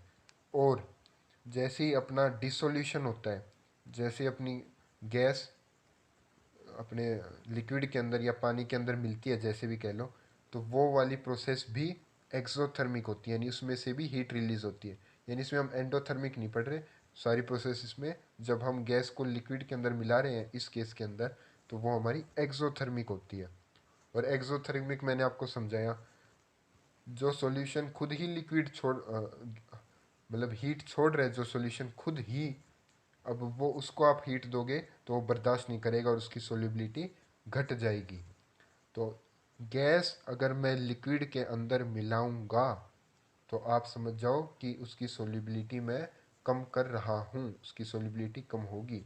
टेम्परेचर अगर मैं बढ़ाऊंगा तो सोलिबिलिटी मेरी कम हो जाएगी, क्योंकि वो प्रोसेस क्या है, एक्सोथर्मिक।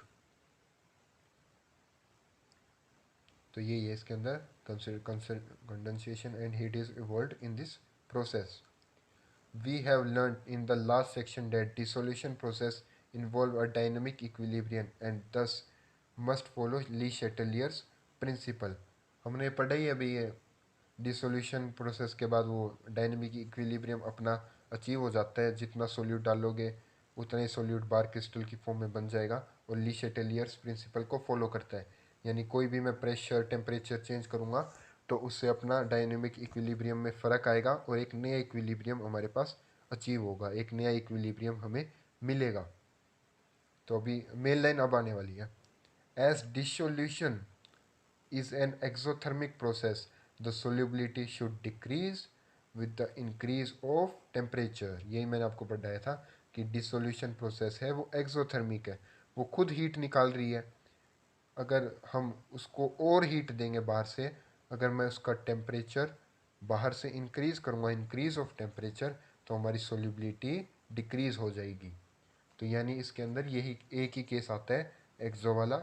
उसके अंदर एंडो एक्सो दो थे जब मैं सॉलिड को लिक्विड के अंदर मिला रहा था, लेकिन जब मैं गैस को लिक्विड में मिलाऊंगा तो एक्सोथर्मिक वाला ही पढ़ना है। और एक्सो का आपको पता ही है, हीट निकलती है, हीट दूंगा तो फिर वो अपना मामला ख़राब करेगी। तो इसलिए टेम्परेचर बढ़ाओगे तो अपनी सोल्यूबिलिटी, टेम्परेचर बढ़ाओगे मतलब मैं हीट दे रहा हूँ, है ना, इतना समझते होगे। तो टेम्परेचर बढ़ाओगे यानी हीट दोगे तो सोल्यूबिलिटी अपनी डिक्रीज़ हो जाएगी। इसी के साथ आज का अपना लेक्चर पूरा कंप्लीट होता है। Okay bye.